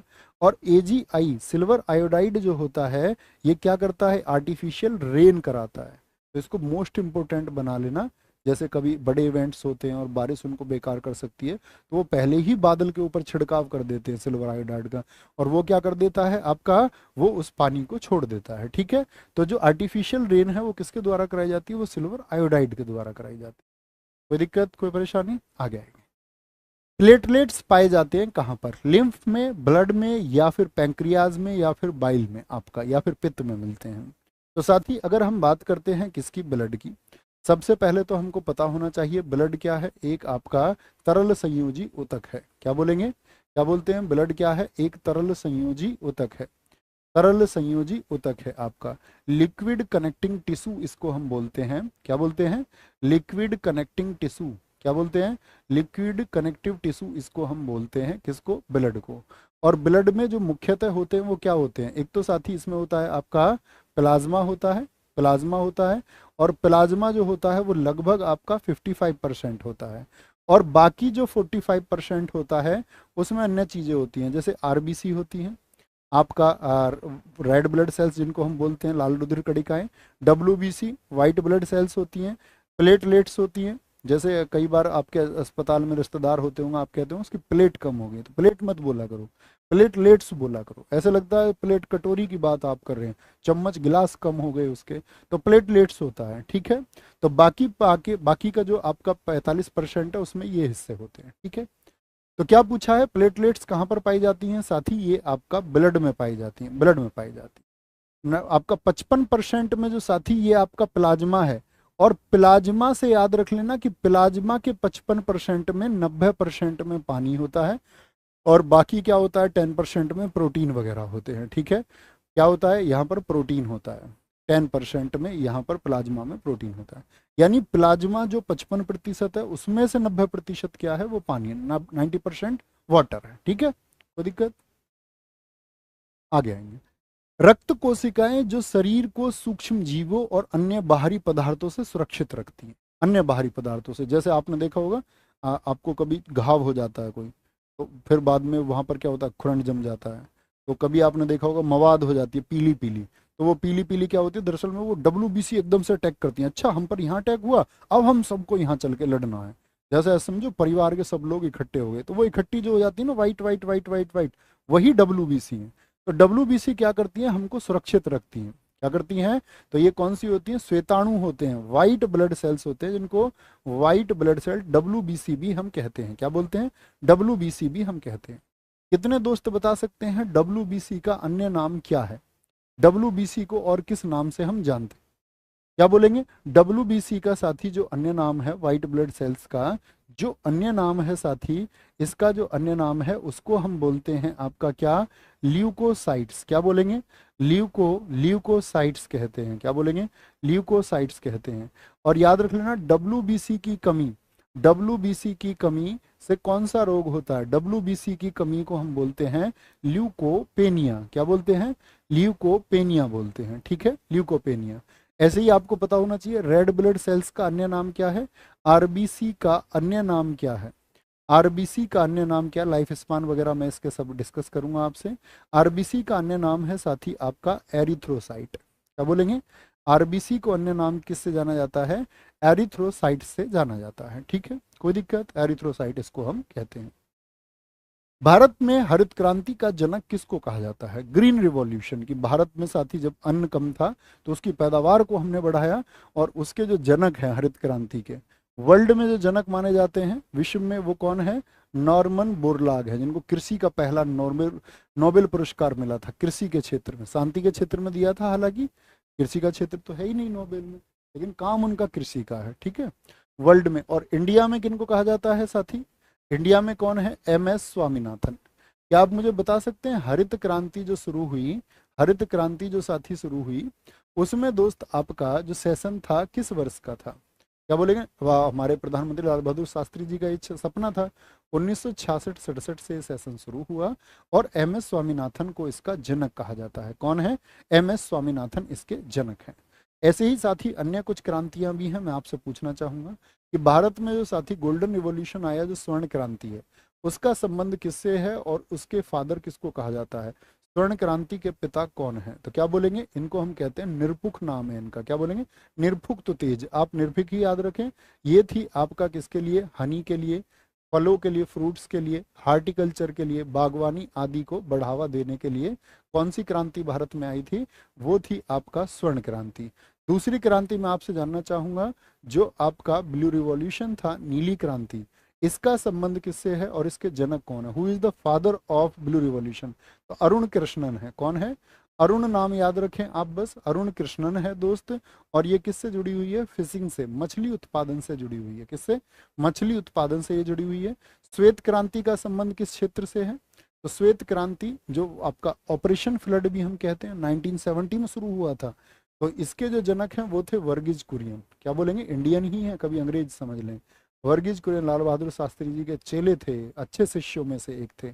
तो श्वेत क्रांति ये किससे थी? ये आपका मिल्क प्रोडक्शन से जुड़ी हुई थी, दुग्ध क्रांति है। ठीक है। चौथा साथी आपसे पूछा जाएगा पीली क्रांति। पीली क्रांति के फादर कौन है? पीली क्रांति के थे आपका जो संचार क्रांति के थे। Who is the father of communication revolution? Sam Pitroda. तो संचार क्रांति के भी यही हैं, संचार क्रांति के भी ये हैं। और आपका तिलहन यानी तेल वाली, सरसों आदि जो ये चीजें हैं, तेल वाली चीजें, इन सब के लिए पीली क्रांति है। गुलाबी क्रांति के लिए किसको जाना जाता है और किस क्षेत्र से जुड़ी हुई है? गुलाबी क्रांति के फादर हैं दुर्गेश पटेल। क्या बोलेंगे? दुर्गेश पटेल इसके फादर हैं। और दुर्गेश पटेल याद रख लेना, ये प्याज और जो झींगा होता है, झींगा एक जीव है समुद्री, जलीय जीव भी कह सकते हैं, इसके प्रोडक्शन से जुड़ी हुई है। ठीक है। प्याज और झींगा के उत्पादन से जुड़ी हुई है। ठीक है, कोई दिक्कत? नेक्स्ट आ गया। वर्ष 1991 की जो साथी आपका औद्योगिक नीति आई, जो इंडस्ट्रियल पॉलिसी आई, उसके अनुसार उद्योगों को लाइसेंसिंग के अंतर्गत रखा गया। कितने लाइसेंस के अंतर्गत रखा गया? 6, 10, 14 या 18? तो कितने लाइसेंस कर दिए गए? सीमित करके 18 कर दिए गए। आपसे पूछे वर्तमान में कितने उद्योगों के लिए लाइसेंस है? वर्तमान में तो सिर्फ 5 हैं, वर्तमान में तो 5 हैं। तो 1991 में साथी जो इंडस्ट्रियल पॉलिसी आई, इसी को किस नाम से जानते हैं? एलपीजी नीति के नाम से। प्रधानमंत्री बताइए कौन थे इस समय पर? तो 1991 की जो ये नीति आई, 1991 की नीति, इसको हम बोलते हैं एलपी और साथी आपका जी। यानी कि एल से था आपका लिबरलाइजेशन। क्या बोलेंगे? लिबरलाइजेशन था आपका, यानी कि आपका किसको? उदारीकरण का प्रयोग किया गया कि भैया अब देश को जरूरत है, तो बहुत सारे लाइसेंसों को हटा दिया गया। प्राइवेटाइजेशन किया गया, प्राइवेटाइजेशन किया गया आपका, यानी कि साथ ही निजीकरण कर दिया गया, चीज़ों का निजीकरण कर दिया गया। और आपका ग्लोबलाइजेशन, यानी कि चीज़ों को क्या किया गया? वैश्विक किया गया। ग्लोबलाइजेशन यानी कि वैश्वीकरण किया गया। क्या किया गया? वैश्वीकरण किया गया। और प्रधानमंत्री कौन थे आपका इसमें? पीएम थे आपके नरसिम्हा राव। क्या बोलेंगे? नरसिम्हा राव, पीवी नरसिम्हा राव जिनको हम कहते हैं, नरसिम्हा राव थे। ठीक है। अगर मैं पूछूं आरबीआई के गवर्नर कौन थे एलपीजी के टाइम पे, तो वो थे एस वेंकटरमन। बड़े पूछे जाते हैं भी, एस वेंकटरमन। और इस समय पर जो देश के फाइनेंस मिनिस्टर थे, वित्त मंत्री थे, वो कौन थे? तो मनमोहन सिंह जी वित्त मंत्री थे। कौन थे? मनमोहन सिंह जी वित्त मंत्री थे। ठीक है। मनमोहन सिंह कौन थे? ये आपका क्या बोलेंगे? फाइनेंस मिनिस्टर थे, वित्त मंत्री थे भैया, बिल्कुल नहीं भूलूंगा मैं। ठीक है, भूलना भी नहीं। नेक्स्ट है, सिडबी की स्थापना कब की गई थी? पहले तो सिडबी का पूरा नाम एक बार मन में बोलिए। इस क्या बोलेंगे? छोटे उद्योगों के लिए है, small industries, small industries, small industries development bank of India. क्या बोलेंगे? Small industries development, development bank of India, इसको बोलते हैं सिडबी। ठीक है। तो सिडबी किस बात के लिए है? किसके लिए? कुटीर उद्योगों के लिए, कोटेज इंडस्ट्रीज के लिए है। लघु स्तरीय उद्योगों के लिए है क्या? जी भैया, किसके लिए है? स्मॉल इंडस्ट्रीज के लिए। स्मॉल स्केल की जो इंडस्ट्रीज है उनके लिए इसको बनाया गया। मुझे बताइए सिडबी एक्ट कब आया था और इसका हेडक्वार्टर बताइए। तो आपसे पूछे सिडबी एक्ट कब आया, तो सिडबी एक्ट आया 1989 में। और इसका जो हेडक्वार्टर है, क्योंकि यूपी में इसलिए बहुत इंपॉर्टेंट है, इसका हेडक्वार्टर कहाँ पर है? लखनऊ में है। आपसे कभी भी पूछे इसकी स्थापना कब हुई, कब इसको स्टैब्लिश किया गया, एक्ट 1989 में आया और स्थापना हुई इसकी 2 अप्रैल 1990 में, 2 अप्रैल 1990 में हुई। ठीक है, ये आपको पता होना चाहिए सिडबी के बारे में। नेक्स्ट, जब नाबार्ड की स्थापना हुई तो इसकी जो साथी इनिशियल कैपिटल थी वो क्या थी? प्रारंभिक पूंजी क्या थी? शुरुआत होती है जो किसी की, तो ये किस चीज के लिए शुरू किया गया? तो ये भी साथी किसके लिए? आपका जो किसानों की मदद के लिए, यानी रूरल क्षेत्र जो था, एग्रीकल्चर जो था, उसको आपका एस्टेब्लिश करने के लिए। तो इसको बोलते NABARD, national bank for national. ये फुल फॉर्म आपको पता होनी चाहिए, मैंने आपको अलग से बताया भी था जीएस की स्ट्रेटजी वीडियो में। कि भैया फुल फॉर्म्स आपको पता होनी चाहिए।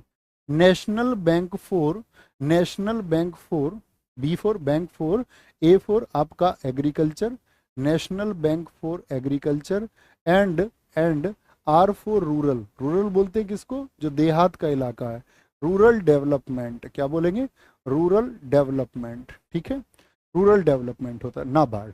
तो नाबार्ड की जो इनिशियल पूंजी थी वो थी साथी आपका 100 करोड़ रुपए, क्या बोलेंगे, 100 करोड़ रुपए। जैसे मैं आपसे पूछूं आरबीआई की इनिशियल कैपिटल कितनी थी, आरबीआई जब शुरू हुआ था 1935 में, तो उसकी आरंभिक पूंजी कितनी थी, ये भी क्वेश्चन बनता है। आरबीआई की थी सिर्फ 5 करोड़ रुपए, कितनी थी, 1934 में जब उसका एक्ट आया था तो 5 करोड़ रुपए राशि थी आरबीआई की, ठीक है। अच्छा नाबार्ड की स्थापना कब हुई ये बताइए, नाबार्ड की जो साथी आपका, नाबार्ड की जो स्थापना हुई वो कब हुई थी, नाबार्ड की स्थापना हुई है दोस्त आपका 12 जुलाई 1982 को, 1982 को। और इसका जो एक्ट आया था वो एक वर्ष पहले आया, 1981 में आया। इसका हेडक्वार्टर मैं आपसे पूछूं नाबार्ड का, तो आप बोलेंगे मुंबई में है, मुंबई में। और शिवराम समिति की सिफारिश पर इसको क्या किया गया था, नाबार्ड को लाया गया था, शिवरामन कमेटी थी, शिवरामन कमेटी की सिफारिश पर, कमेटी की सिफारिश पर इसको लाया गया था। इसके वर्तमान में अध्यक्ष कौन है बता सकते हैं क्या, कितने दोस्त बता सकते हैं कि नाबार्ड के वर्तमान में अध्यक्ष कौन है, मजा आ जाएगा, मतलब लगेगा कि हाँ जान है ना जिनके अंदर। अरे थोड़ा ये तो बता दिया करो भाई चीजों का, जैसे आपका रिवीजन हो रहा है मजा भी आ रहा है, उत्तर दे पाते हो या नहीं दे पाते हो, या कुछ ऐसा तो नहीं लगता कि नया है और मैं उत्तर नहीं दे पा रहा हूँ, तो कोशिश करना है, कोशिश करना उस उत्तर को देने के लिए, ठीक है। क्या बोलेंगे, केवी साजी, बहुत शानदार। भारतीय मुद्रा नोटों के चेहरे पर दिखने वाले, भारतीय मुद्रा नोटों के चेहरे जो होते हैं उस पे, नोट पे, उस चेहरों पर जो दिखता है रिजर्व बैंक ऑफ इंडिया, उसकी छपाई के लिए कौन सी तकनीक है आरबीआई के पास में, उस तकनीक को क्या कहते हैं, तो वो तकनीक है आपकी इंटैग्लियो प्रिंटिंग। कौन सी होती है, नोट पे कौन सी प्रिंटिंग होती है, इंटैग्लियो प्रिंटिंग होती है, कि उसकी नकल ना की जा सके, वो विशेष रूप से उसकी तकनीक है। जैसे आरबीआई की बात करते हैं, इनिशियल पूंजी मैंने आपको बता दी। आरबीआई की बात करें, आरबीआई हालांकि मैं आपको एक दिन पूरी स्लाइड से कराऊंगा बाकायदा सारा। आरबीआई एक्ट कब आया ये बताओ, उससे पहले ऐसे कवर कर लेते हैं। 1934 में। रिजर्व बैंक की स्थापना कब हुई थी बताएंगे, एक्ट आ गया एक वर्ष पहले, स्थापना हुई कब, 1935 में, क्या बोलेंगे 1935 में। और रिजर्व बैंक को नेशनलाइज कब किया गया, इसका राष्ट्रीयकरण कब किया गया, तो इसका राष्ट्रीयकरण किया गया था आपका 1949 में, 1949 में, क्या बोलेंगे 1949 में इसका राष्ट्रीयकरण किया गया। मुझे बताओ आरबीआई के जो सबसे पहले गवर्नर थे वो कौन थे, आरबीआई के सबसे पहले गवर्नर, सिर्फ इतना बता दीजिए, तो क्या बोलेंगे ऑसबोर्न स्मिथ थे जी भैया, क्या बोलेंगे ऑसबोर्न स्मिथ थे। फिर मैं आपसे आगे आने वाली कक्षाओं में पूछूंगा कि रिजर्व बैंक के पहले भारतीय गवर्नर कौन थे, पहले जो इंडियन थे, तो आप कहेंगे सीडी देशमुख। आजादी के समय आरबीआई गवर्नर कौन थे, सीडी देशमुख। वर्तमान में बता दीजिए, वर्तमान में कौन है आरबीआई के गवर्नर। भारतीय रिजर्व बैंक एक साथ ही मॉनेटरी पॉलिसी लाता है, एक मौद्रिक नीति लाता है। उसका मतलब जो मॉनेटरी पॉलिसी लाई जाती है, उस मॉनेटरी पॉलिसी के लिए साथी क्या ऑब्जेक्टिव है, मतलब क्या प्राइमरी ऑब्जेक्टिव होता है, क्या प्राथमिक उद्देश्य, लाती क्यों है आरबीआई मॉनेटरी पॉलिसी, बनाता क्यों है। तो पहला क्वेश्चन तो ये है कि मौद्रिक नीति का निर्माण कौन करता है, लिख के देता है विकल्पों में, वित्त मंत्रालय, RBI, state bank of India, या आपका विदेश मंत्रालय। तो आप लिखेंगे भैया क्या, रिजर्व बैंक ऑफ इंडिया बनाता है। तो किस लिए होती है वो साथी, प्राइज की स्टेबिलिटी के लिए होती है। किसके लिए होता है, प्राइज की स्टेबिलिटी के लिए होती है। और जो इंटरेस्ट रेट्स होती हैं देश की, जो ब्याज दरें होती हैं, उसमें ट्रांसपेरेंसी के लिए भी होता है। पारदर्शिता किसमें, ब्याज दरों में पारदर्शिता लाने के लिए और मूल्य स्थिरता के लिए रिजर्व बैंक ऑफ इंडिया मौद्रिक नीति का निर्माण करता है, ठीक है। और जो मौद्रिक नीति कमेटी होती है, मौद्रिक नीति समिति होती है, उसमें कितने सदस्य होते हैं, मौद्रिक नीति बनाने वाली जो कमेटी होती है इसमें सदस्य कितने होते हैं, 6 सदस्य होते हैं। मौद्रिक नीति के लिए कितने सदस्य बनाए जाते हैं, 6 सदस्य होते हैं। 3 तो होते हैं रिजर्व बैंक ऑफ इंडिया से, और 3 होते हैं आपका गवर्नमेंट ऑफ इंडिया से। जीओआई मतलब गवर्नमेंट, भारत सरकार से। किससे, भारत सरकार से। मौद्रिक नीति के लिए एक वर्ष में कितनी बैठकें होती हैं बताएंगे जरा, मौद्रिक नीति के लिए एक वर्ष में कितनी बैठक होती हैं, तो एक वर्ष में साथी आपका 4 बैठक होती हैं। कितनी बैठक होती हैं, 4 बैठक होती हैं। ऐसे ही पूछा जाता है आरबीआई का जो केंद्रीय निदेशक मंडल है, जो आपका सेंट्रल डायरेक्टर्स, आपका क्या बोलेंगे, केंद्रीय केंद्रीय निदेशक मंडल है आपका, central central board of directors है, उसमें कितने सदस्य होते हैं? केंद्रीय निदेशक मंडल में सदस्य कितने होते हैं? क्या बोलेंगे? सेंट्रल बोर्ड ऑफ डायरेक्टर्स में आपका साथी 21 सदस्य होते हैं। कितने सदस्य होते हैं? 21 सदस्य होते हैं। ठीक है, ये आपको पता होना चाहिए। 11 लिख रहे हैं कुल साथी, 11 लिख रहे हैं। पोंगल किस राज्य का त्योहार है भैया? आंध्र प्रदेश का है क्या? आंध्र प्रदेश, तमिलनाडु का है क्या? तमिलनाडु का, जी भैया तमिलनाडु का है। ये दो बहुत पूछे जाते हैं। केरल का ओणम कभी मत भूलना, केरल का क्या बोलेंगे? ओणम हम भैया कभी नहीं भूलेंगे।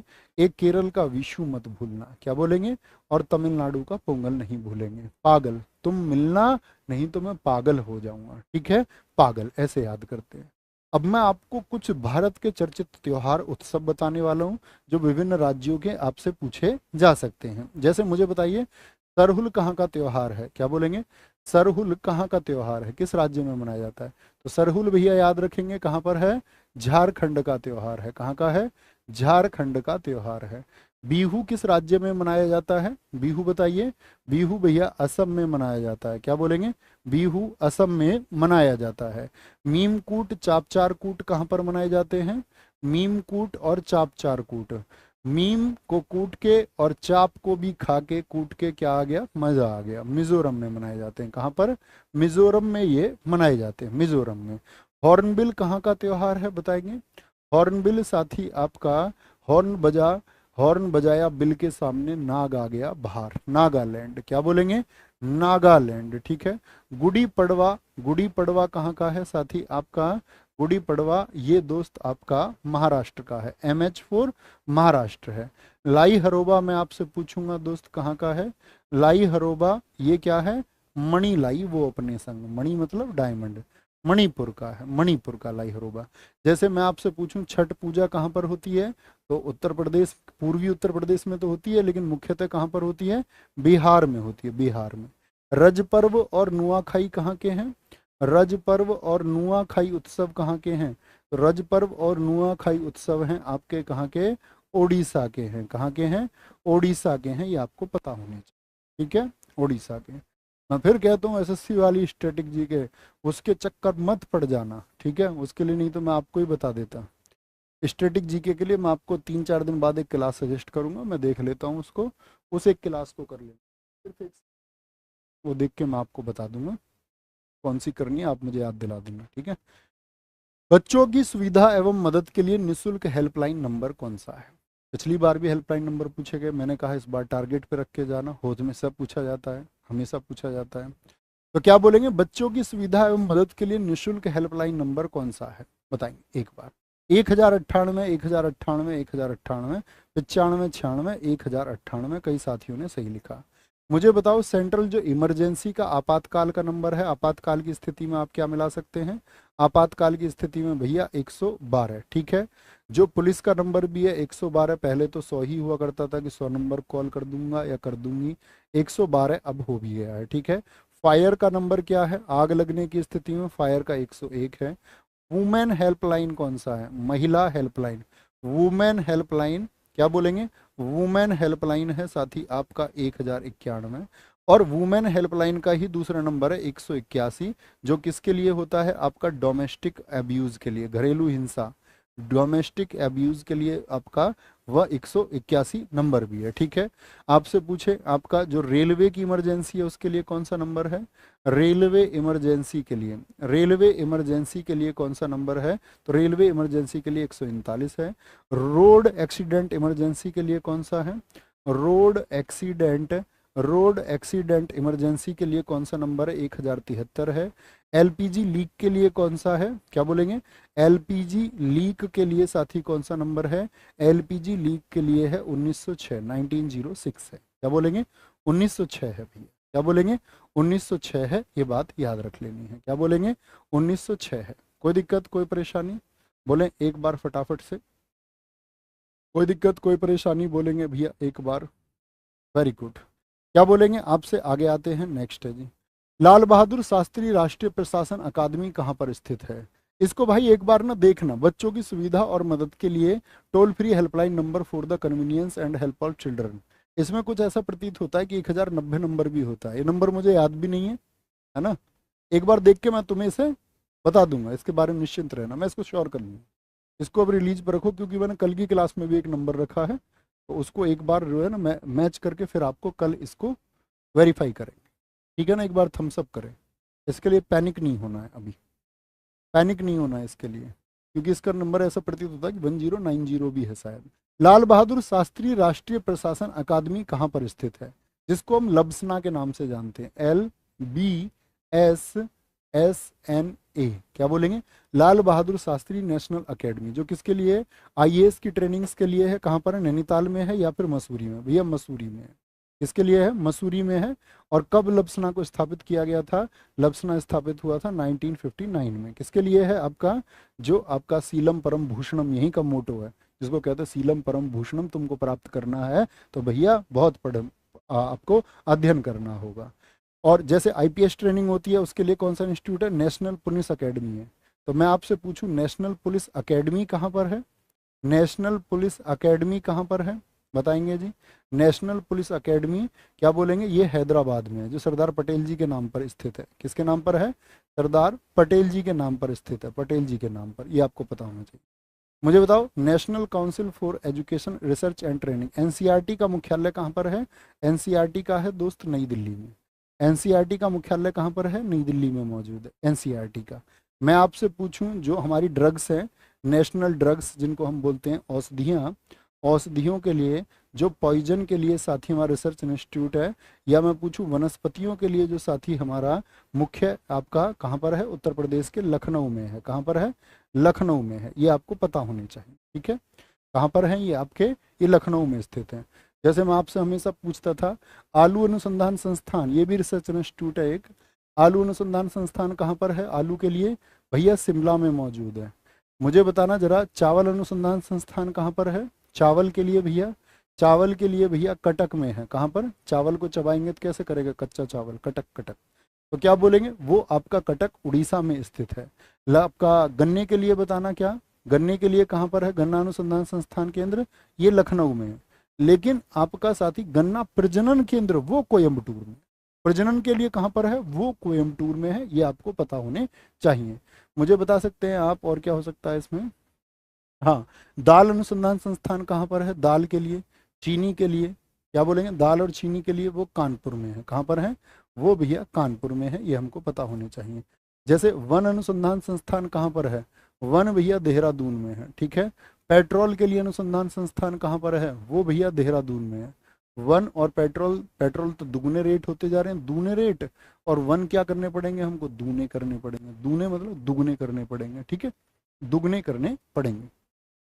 1992 में सिनेमा में लाइफ टाइम अचीवमेंट के लिए ऑस्कर पाने वाले पहले भारतीय कौन है, 1992 में, तो क्या बोलेंगे, तरुण मजूमदार, के विश्वनाथ, सत्यजीत रे।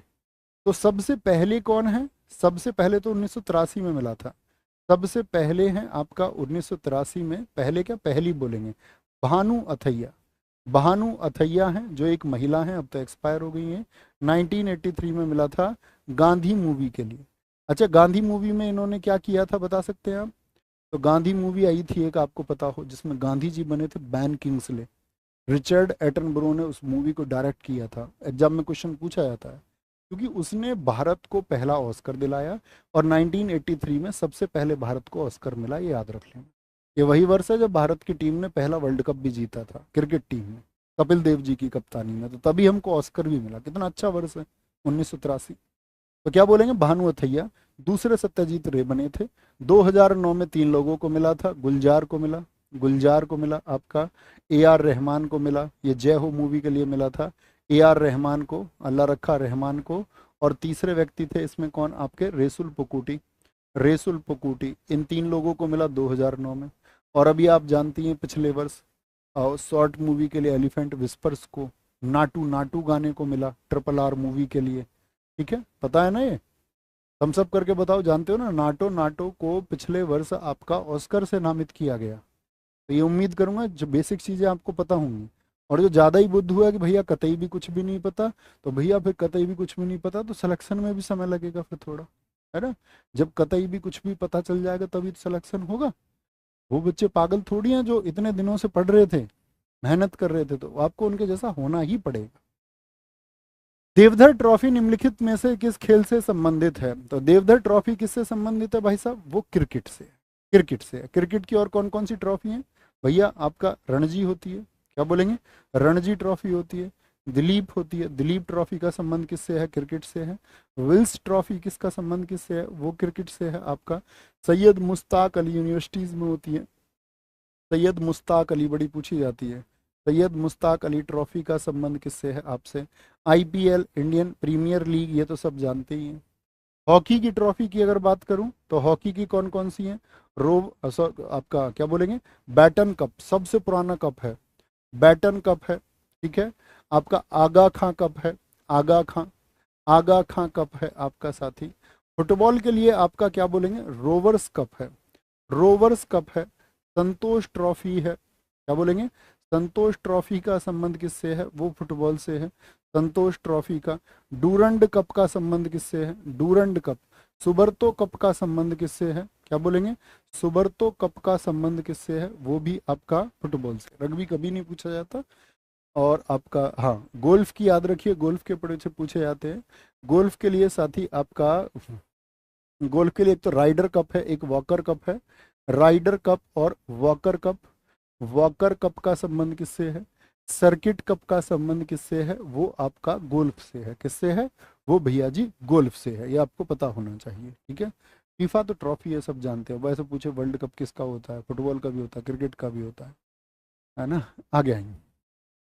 कर्णम मल्लेश्वरी किस ओलंपिक खेलों में कांस्य पदक जीता? और ये पहली महिला बनी। आज एक बार चीयर्स करिए, मैंने आपको हिंदी की क्लास में भी बताया। क्या बोलेंगे? कर्णम मल्लेश्वरी ये पहली महिला बनी, पहली महिला थी।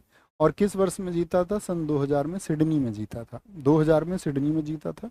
मुझे बताइए किस खेल से जुड़ी हुई है? ये भैया वेट लिफ्टिंग से जुड़ी हुई है, भारोत्तोलन से जुड़ी हुई है। अच्छा, अगर मैं पूछूं पहला तो पदक इनका हो गया महिलाओं में, मैं पूछूं भारत के लिए इंडिविजुअल मेडल्स में पहला ब्रॉन्ज किसने जीता था? भारत के इतिहास में पहला ब्रॉन्ज या कांस्य पदक किसने दिलाया था भारत को? फटाफट से बताइए। तो पहला कांस्य कहेंगे भैया 1952 में भारत को मिला था। और ये आपको कुश्ती में दिलाया था, किसने दिलाया था? बाबा के जी जाधव ने, के डी जाधव ने हमको दिलाया था। और 1952 के जो ये आपका हेलसिंकी में ओलंपिक थे, तो पूछा जाता है कई बार भारत ने अपना पहला ओलंपिक मेडल कौन से ओलंपिक में जीता था? तो हेलसिंकी ओलंपिक थे। कौन से? हेलसिंकी ओलंपिक थे। मुझे बताएंगे ऐसा कौन है जिसने भारत को गर्व करवाया और पहला सिल्वर भारत को दिलाया था? पहला सिल्वर यानी पहला रजत पदक भारत को दिलाया। तो पहला रजत पदक दिलाने वाले कौन थे? 19 बोल रहा हूँ, 1952 तो हो गया आपके कांस्य पदक। तो कौन थे? राज्यवर्धन सिंह राठौड़ थे। और राज्यवर्धन सिंह राठौड़ जी ने हमको कब दिलाया था दोस्तों, बताएं जरा। भैया 2004 एथेंस में दिलवाया था। लिखिए उसको। क्या बोले? पीवी सिंधु लिख रहे हैं कुछ तो, बुद्धू। क्या बोलेंगे? महिलाओं की बात नहीं कर रहा हूँ मैं, टोटल ओवरऑल इंडिविजुअल की बात कर रहा हूँ। राज्यवर्धन सिंह राठौड़ थे जिन्होंने शूटिंग में दिलवाया था आपको दोस्त। और ये मिला था हमको 2004 कब? एथेंस में। किसमें? शूटिंग में मिला था पहला हमको, शूटिंग में, ठीक है। और अभी बहुत चर्चा में रही हैं कौन? अभी क्वीन ऑफ इंडिया बन गई हैं, भारत को बहुत गौरवान्वित कर रही हैं। आज दूसरा मेडल जीत चुकी हैं अपना, मनु भाकर, ठीक है। और पहला गोल्ड किसने भारत को दिलाया था? पहला स्वर्ण पदक आपको तो अभिनव बिंद्रा ने दिलाया था, अभिनव बिंद्रा ने दिलाया था। और अभिनव बिंद्रा ने ये दिलाया था 2008 बीजिंग में। दूसरे व्यक्ति बने थे कौन आपके? भाला फेंक में नीरज चोपड़ा बने थे। उम्मीद करेंगे इस बार भी गोल्ड जीत के आए, ठीक है। तो पहला गोल्ड किसने दिलाया भारत को? पहला सिल्वर किसने दिलाया? पहला ब्रॉन्ज। पहली महिला कौन है? ये बहुत इंपॉर्टेंट है, बहुत जरूरी है, ठीक है। आगे आएंगे नेक्स्ट। प्रवासी भारतीय दिवस 9 जनवरी को मनाया जाता है। यह दिवस पहली बार किस वर्ष मनाया गया था? 9 जनवरी आप जानते हैं गांधी जी कहाँ से आए? दक्षिण अफ्रीका से आए। 9 जनवरी 1915 को आए थे। गांधी जी की याद में हम क्या मनाते हैं? प्रवासी दिवस। तो पहली बार ये 2003 में मनाया गया था। अभी हाल ही में पिछले वर्ष ये 18वां मनाया गया, जिसमें प्रियंका राधाकृष्णन आई थी। जानते प्रियंका राधाकृष्णन किस देश से आई थी इस प्रवासी सम्मेलन में भाग लेने? तो ये आपका न्यूजीलैंड से आई थी। कहाँ से? न्यूजीलैंड से आई थी, मुख्य अतिथि थी इस बार। 2003 में जब इसकी घोषणा की गई थी कि ये मनाया जाएगा, तो उस समय देश के प्रधानमंत्री थे अटल बिहारी वाजपेयी थी। अटल बिहारी वाजपेयी जी के बारे में आपको पता होना चाहिए, 1999 से लेकर के सन 2004 तक वो भारत के प्रधानमंत्री थे। ठीक है, तो अटल बिहारी वाजपेयी जी ने घोषणा की थी। अब मैं आपसे कुछ चर्चित दिवस पूछना चाहूँगा। ऐसे तो मतलब बड़े कॉमन पूछे जा सकते हैं आप लोगों से। मुझे बताना, नेशनल यूथ डे, राष्ट्रीय युवा दिवस कब मनाया जाता है? राष्ट्रीय युवा दिवस कब मनाया जाता है? ऐसे अल्टरनेट पूछते हैं आपसे। राष्ट्रीय युवा दिवस क्या बोलेंगे? स्वामी विवेकानंद जी की याद में भैया 12 जनवरी को मनाया जाता है। कब मनता है? 12 जनवरी को मनाया जाता है। विश्व कैंसर दिवस कब मनाया जाता है, बताएंगे? विश्व कैंसर दिवस कब मनाया जाता है? तो वर्ल्ड कैंसर डे आपका चीरफाड़ यानी 4 फरवरी को मनाया जाता है। कैंसर में चीरफाड़ होती ही है। इंटरनेशनल महिला दिवस, अंतर्राष्ट्रीय महिला दिवस कब मनाया जाता है दोस्त? आपका 8 मार्च को, 8 मार्च को यानी 8 मार्च को भैया वो मनाया जाता है। इंटरनेशनल पृथ्वी दिवस, अंतर्राष्ट्रीय पृथ्वी दिवस कब मनता है भैया? वो दोस्त आपका 22 अप्रैल को मनाया जाता है। कब मनाया जाता है? 22 अप्रैल को मनाया जाता है। अंतर्राष्ट्रीय पर्यावरण दिवस कब मनाया जाता है? अंतर्राष्ट्रीय पर्यावरण दिवस कब मनाया जाता है? वो दोस्त उत्तर देते रहिए भाई। 5 जून को मनाया जाता है अंतर्राष्ट्रीय पर्यावरण दिवस। अंतर्राष्ट्रीय जनसंख्या, इंटरनेशनल पॉपुलेशन डे कब मनाया जाता है? अंतर्राष्ट्रीय जनसंख्या दिवस कब मनाया जाता है? 11 जुलाई को मनाया जाता है। मैं आपसे पूछूं, अंतर्राष्ट्रीय जो हेरिटेज डे है, विरासत दिवस है, वो कब मनाया जाता है? तो वो 18 अप्रैल को मनाया जाता है। 18 अप्रैल को मनाया जाता है। अंतर्राष्ट्रीय अंतर्राष्ट्रीय बुक डे, अंतर्राष्ट्रीय पुस्तक दिवस कब मनाया जाता है? तो वो 23 अप्रैल को मनाया जाता है। 23 अप्रैल को मनाया जाता है अंतर्राष्ट्रीय पुस्तक। ये अभी पूछने गया था, यूपी पुलिस में पूछा गया था, याद देना। यूपी पुलिस परीक्षा 2024 में ये पूछा गया था। ठीक है, एक और पूछा गया था, इंटरनेशनल एकता दिवस, अंतर्राष्ट्रीय एकता दिवस कब मनाया जाता है? ये भी इस बार यूपी पुलिस में पूछा गया था। तो क्या बोलेंगे? 31 अक्टूबर, यूनिटी डे। किसकी याद में मनता है 31 अक्टूबर को? सरदार वल्लभ भाई पटेल जी की याद में मनता है। सरदार वल्लभ भाई पटेल जी की याद में मनता है। राष्ट्रीय खेल दिवस कब मनाया जाता है? National sport day. National sport day कब मनता है? 29 अगस्त। किसकी याद में? हॉकी के महान जादूगर मेजर ध्यानचंद जी की याद में मनता है। अंतर्राष्ट्रीय रेड क्रॉस डे कब मनाया जाता है? रेड क्रॉस डे कब मनाया जाता है? 8 मई को मनता है। 8 मई को। गुड गवर्नेंस डे, सुशासन दिवस, अटल बिहारी वाजपेयी जी की याद में सुशासन दिवस कब मनता है दोस्त? जिसको हम अक्सर परीक्षाओं में गुड गवर्नेंस के नाम से पूछा जाता है। गुड गवर्नेंस के नाम से पूछा जाता है। तो क्या बोलेंगे? वो आपका 25 दिसंबर को मनाया जाता है। कब मनता है? 25 दिसंबर को मनाया जाता है। हिंदी दिवस मैं आपसे पूछूं, हिंदी दिवस कब मनता है दोस्त आपका? तो 14 सितंबर को मनता है। इस दिन हिंदी को हमने राष्ट्रभाषा, क्या बोलेंगे, राष्ट्रभाषा स्वीकार किया था। यस और नो? अंतर्राष्ट्रीय एड्स दिवस, मेरा प्रश्न फिर से सुने, इस दिन हिंदी को हमने राष्ट्रभाषा स्वीकार किया था या नहीं किया था? तो आप कहेंगे नहीं भैया, हिंदी राष्ट्रभाषा नहीं है। हिंदी राष्ट्रभाषा नहीं है भैया, हिंदी को हमने राजभाषा स्वीकार किया था। क्या स्वीकार किया था? राजभाषा स्वीकार किया था। ये महत्वपूर्ण दिवस हैं जो अक्सर परीक्षाओं में पूछे जाते हैं। ठीक है, नेक्स्ट है, ये आपका होमवर्क है। अंतर्राष्ट्रीय बालिका दिवस कब मनाया जाता है? हमेशा अच्छे छात्रों से उम्मीद है कि जो कक्षा को बाद में देखें तो अपना हमेशा कोई सजेशन उत्तर हमेशा देते रहें। ठीक है, ये तब तो बच्चों के कमेंट्स ज़्यादा आएंगे, इन दिनों तो बच्चों की लाइव वॉचिंग ज़्यादा है, तो ऐसे में तो शायद आपका सजेशन खो भी सकता है। तो अभी तो आंसर लिखें, सजेशन देते रहना, ज़रूर दिया करो। तो थैंक यू, नमस्ते, और ख्याल रखिए अपना बहुत सारा, आगे बढ़ते रहिए दोस्त। कुछ दोस्त कह रहे हैं कि रोड सुरक्षा के लिए, दोस्त एक तो स्टेट के नंबर होते हैं, मैंने आपको सेंट्रल के नंबर लिखवाए हैं, केंद्र के, उसको देखना ध्यान से, ऊपर मैंने लिखा केंद्र, सेंट्रल के नंबर। ठीक है, और बाकी हम नंबर और भी शामिल करेंगे अभी, उसको लिए पढ़ते रहिए, आगे बढ़ते रहिए। थैंक यू, नमस्ते, जय हिंद।